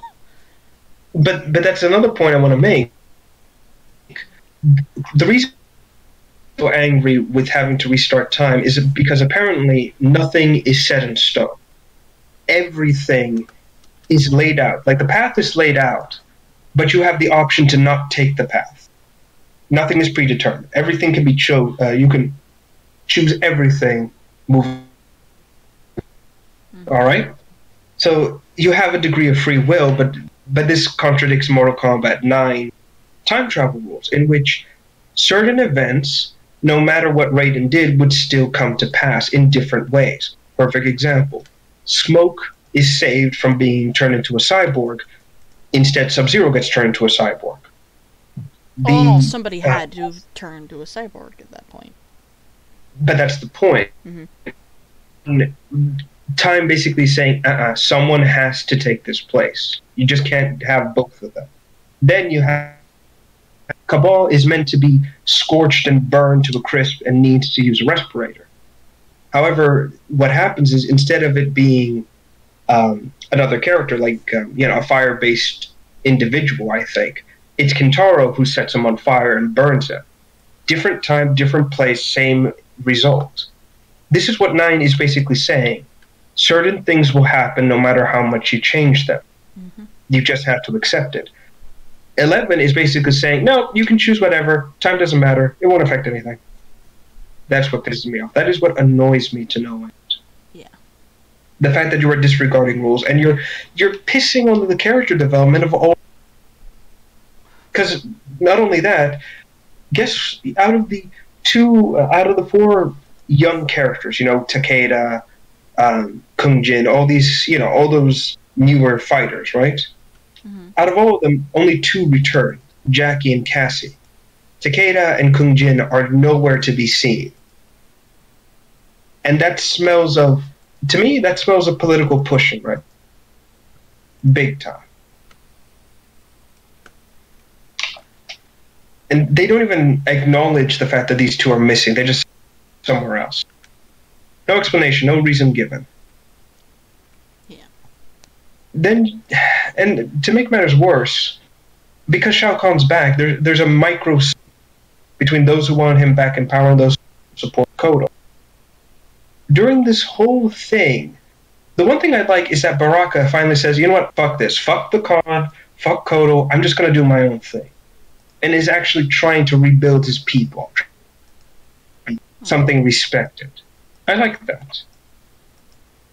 And that is the only thing I actually enjoy, because Katana approaches him and says, look, we need to work together for each other, not for, not for a Khan or whatever. And Baraka's actually kind of like listening. It's like, okay, fine, what do? I like that. I like that idea a lot. Hell, we even finally see a side of the Tarkatans we don't see in the games.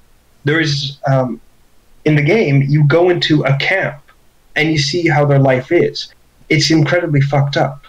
Like, you see pieces of people just skinned and being cooked frequently, like hanged bodies over fires, them eating just anything they find.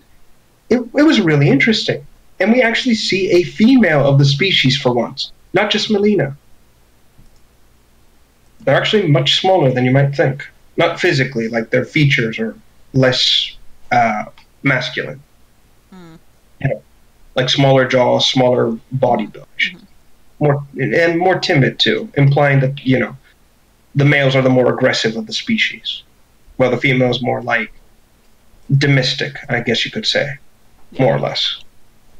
Which, again, makes sense given the harsh environment. But that's about it. Everybody else in this game is just boring and annoying to no end. And it, like I said, it undoes a lot of the character development. And it irks me. It irks me to no end. And to make matters worse, they redeem Kung Lao. No, not Kung Lao. Liu Kang. They bring him back. And in the dumbest thing I think I've ever seen, they retcon Mortal Kombat 9's ending. It turns out Kronika has been restarting the timeline for thousands upon thousands upon thousands of time. And apparently every time Liu Kang and Raiden fight, one of them kills the other. Again, it is spitting in the face of 9 that basically said, no, Raiden did this because he wants to avenge Armageddon. It was a one... But now this game is saying, no, it's Kronika. It's always been Kronika. That pisses me off. That annoys me. I understand why, yeah. You're introducing a character who has never had any impact on... This is like the first time we're ever meeting this character, isn't it? Yes! Kronika has never appeared in anything else Mortal Kombat, and yet... What the fuck? And yet they're making her out to be this powerful being who's been in control of the time. Like, here's the thing. In... Yeah. Fast and the Furious series, there has been, the latest one that came out, there's a lady that's the big baddie, and she's, been in control of everything that's been going on. Literally everything. But unlike Kronika, she has actually been present in each and every movie. Like, you see her. I think it's not 5, it's 6. In 6... she's the British gal that starts the race. I don't remember who she is in 5, but I know that I've seen her. But, alright. Long story short, you see the big bad in every single previous movie. So you're aware that she exists.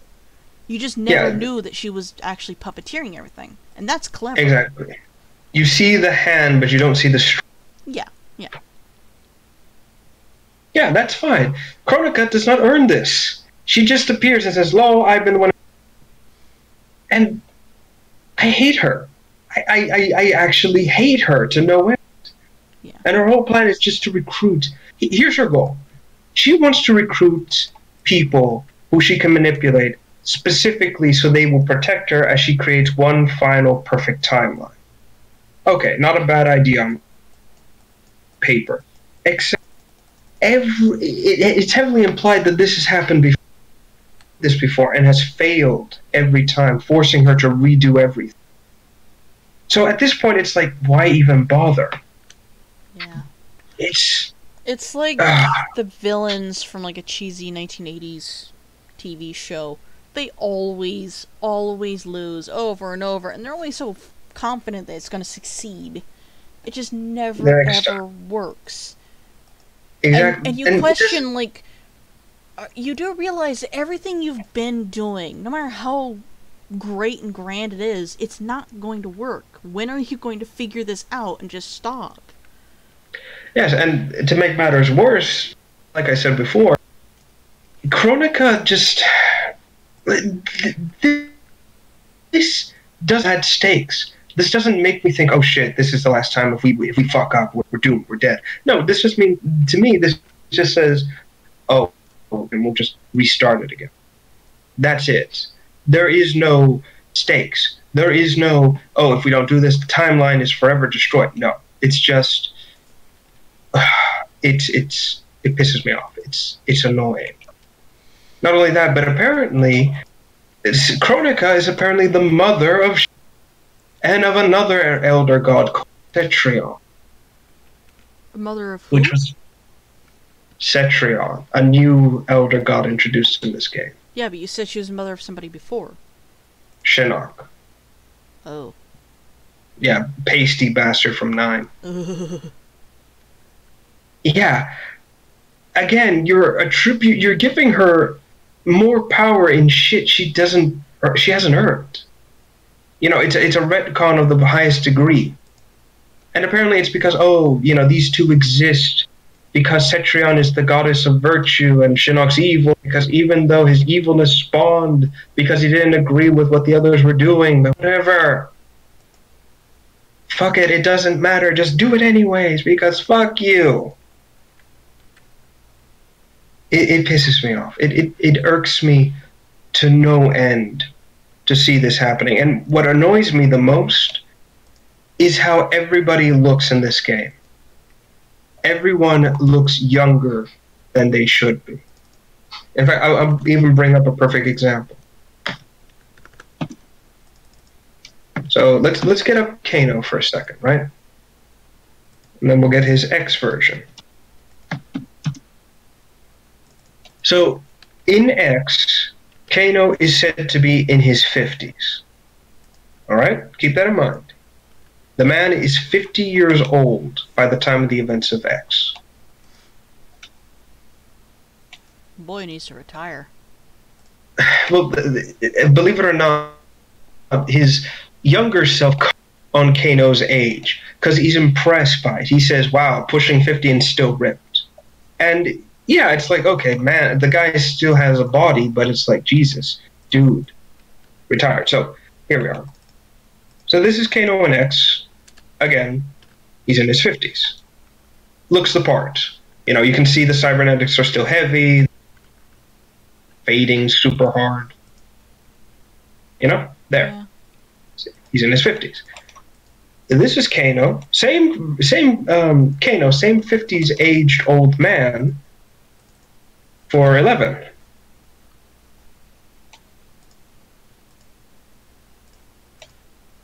What the fuck? Uh-huh. What? Yeah. I'm sorry, that's not 50, that's 20. That is a man in his fucking 20s. The weird texture going on with his tummy. I think that's supposed to be the shadow of the cybernetic. That does not look like a shadow. You see where this is going? What is this? This is what irks me. This introduction of everyone looks younger than they should be. And, you know, people are going to say, oh, it's time travel. Of course they're going to look... It's like, motherfucker, you can make someone look old. and another version that looks young. You can do that. And it's even worse with like Sub-Zero and Scorpion. Again, these guys are like in their late stages of life, and yet they look younger than they should be, versus their X incarnations, which actually look their age. And my God, Jax. You know what? I'm even gonna prove it with Jax, because fuck it, I'm angry now. I'll have sex later. Yeah, you know, I'm angry now. I'm gonna go have sex with my hot wife, so I'm not so angry.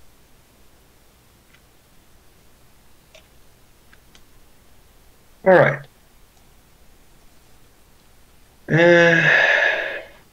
Yeah, this one. No, actually, this one. So again, we're just going to do a little bit of a... I'm gonna keep it on actual aged Kano, because that just looks so much better. Yeah, so this is Jax in X. Again, late stages of life, 50 or so, I would say.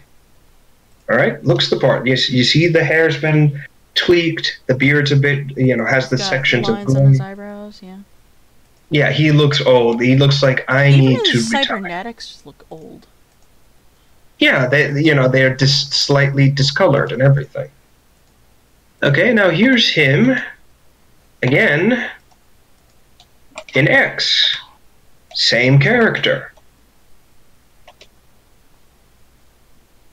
I mean, sorry, same age.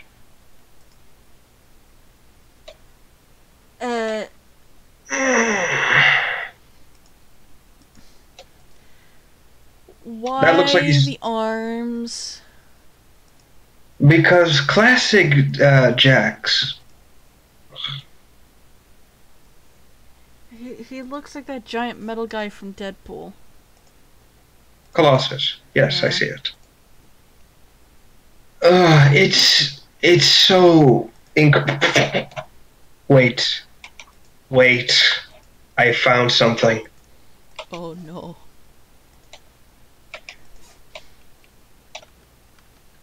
Terry Crews confirmed Jax. Yes. Fucking yes. No. Oh. Just no. But this is my problem. It's this aging of 50 to make them look younger. And the changing of voice actors. So you remember the leader of Apex for Titanfall 2? Mm-hmm. Yeah, you know his voice, right? Mm-hmm. Same voice actor. Even though the guy who did him for 9 and X, you know, he was in 2 different games. Instead, we've got, you know, this guy.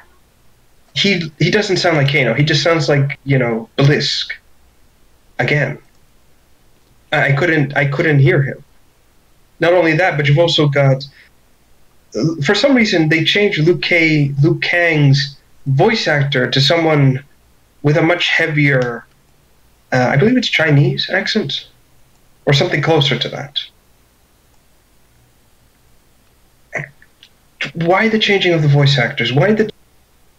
Like, you see where I keep thinking someone's meddling. Someone in the studio is saying, no, we need this, this, and this.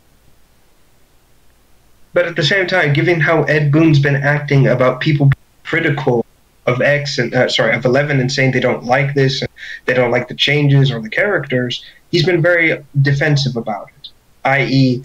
shifting the blame or trying to defend his actions.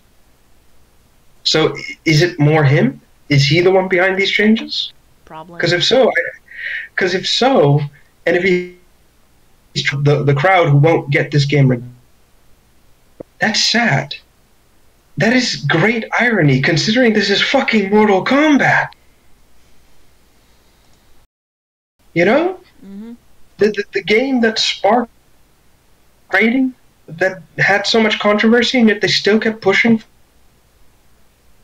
for it. And yet now you're just appealing to the people who are bullying you to make these fucking changes.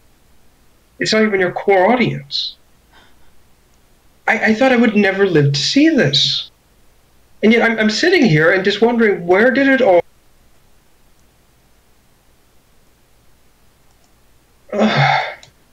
It's so wrong. And like I said, I'm not covering such a colossal mess.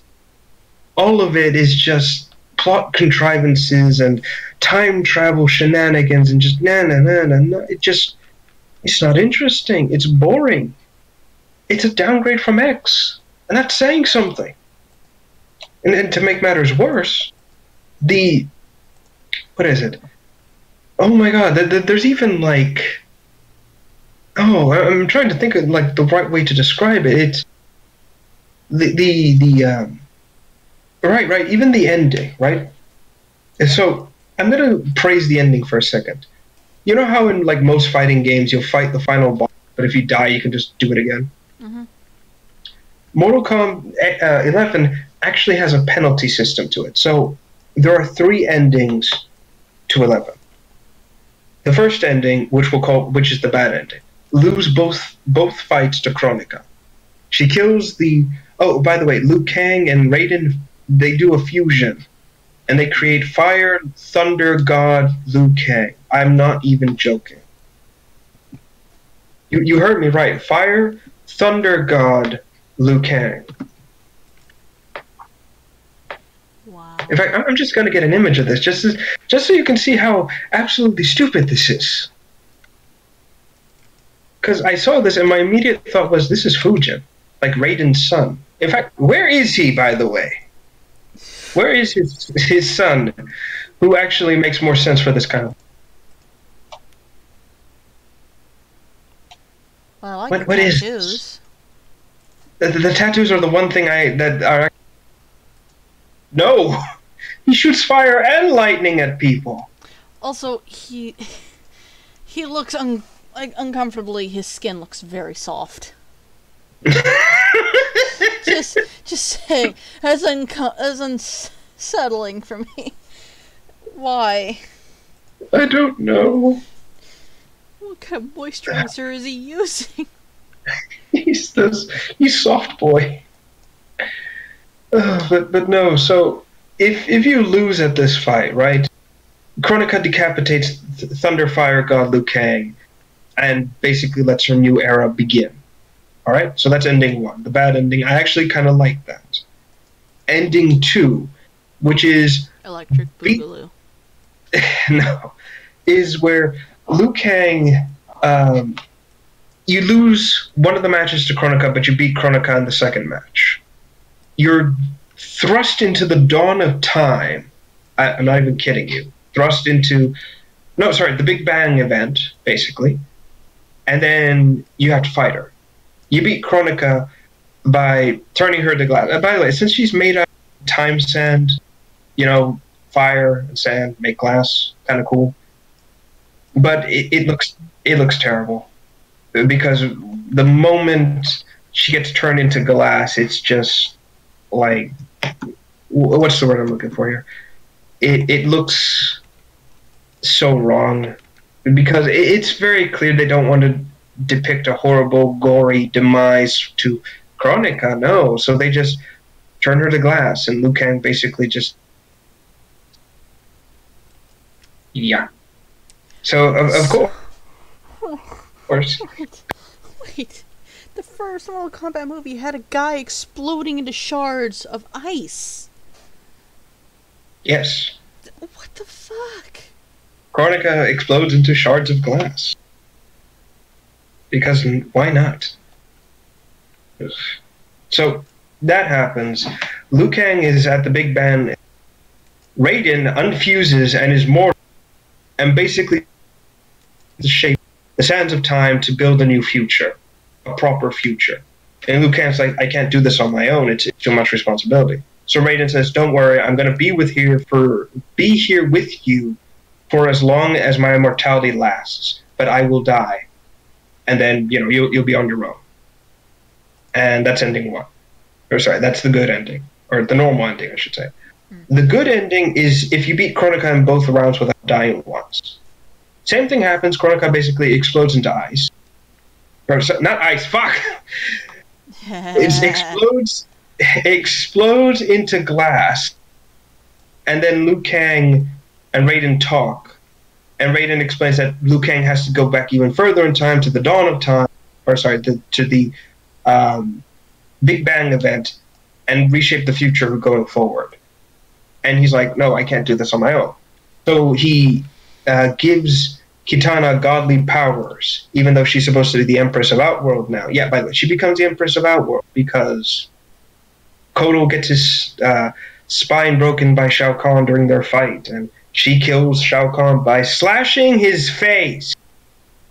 And I don't mean like, oh, you see the bones and everything. No, like a little light cut across his fucking face, and you just see the blood come out.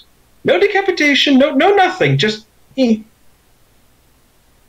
That's why when I saw it, I thought, oh, he's not dead.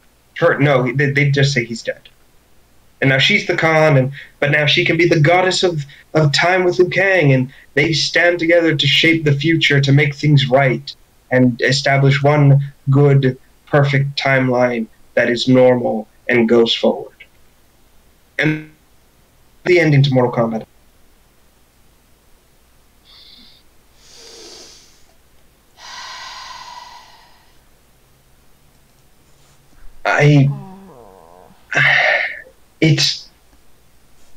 It doesn't tell us where we're going.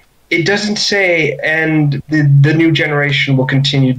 No, he's going to shape the future. Is he trustworthy? Is he going to keep it as, go back to the Armageddon timeline and make sure things flow properly there? Or is he going to go with this timeline and make sure everything's back to normal, but remove Kronika from the equation? It doesn't explain anything. It's just, that's it. That's the end. Thanks for playing soccer. I'm so mad. I am so angry. And you know how when Predator came out, the 2018 movie? Yeah, the one my dad now owns. And I flat out said, I reject this. Mm-hmm. I reject this new canon, just like with Star Wars. Yep. Yeah, I'm rejecting this too. This doesn't fucking exist. I refuse to acknowledge this thing exists. Fuck this shit. Fuck this entire retcon of a retcon. I'm so mad right now. I want to hurt things, like punch something so fucking hard. Mm-hmm. I'm just gonna beat meat and call it a day. Take it however the hell you want. I don't care. Actually, no, here it is. I found it. Right there. The Death of Shao Kahn. Again. 411. Look at this fucking thing. Look at this. That's it. That's it. There's no head removal. Nothing. It's just... Blip. Just... And Kitana has more than enough reason to, go all out and just butcher this fucker. But instead she's like, no, I'm going to take the high ground because I'm so good. That's over, Shao Kahn. I have the high ground. No. Now, I don't want to make everything things in 11. Like the fact that the credits work. No, I'm kidding. One of the characters I actually like is the returning Frost. She was in X, but for one cutscene.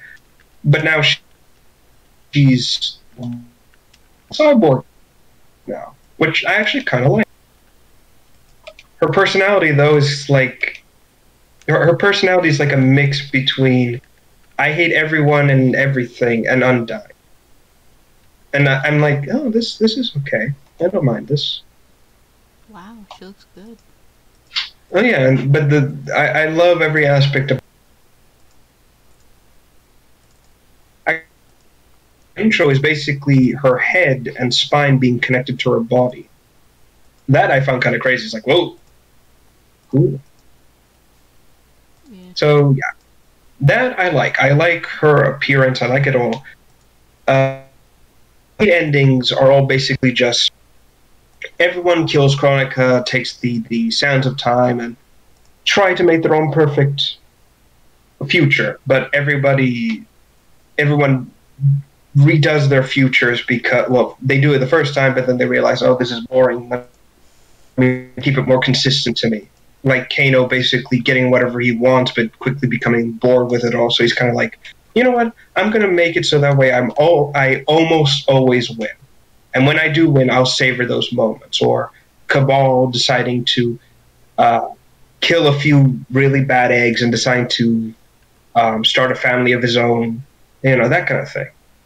It's all, I actually kind of like all this. It's all very, the endings are very interesting, all except Jack's, which is basically, what was that? Bug. Oh. I missed. No, that's fine. All of them except Jax, who basically becomes Black Panther. About that. No one is happy about Jax basically creating Wakanda in the US. No one's happy with it.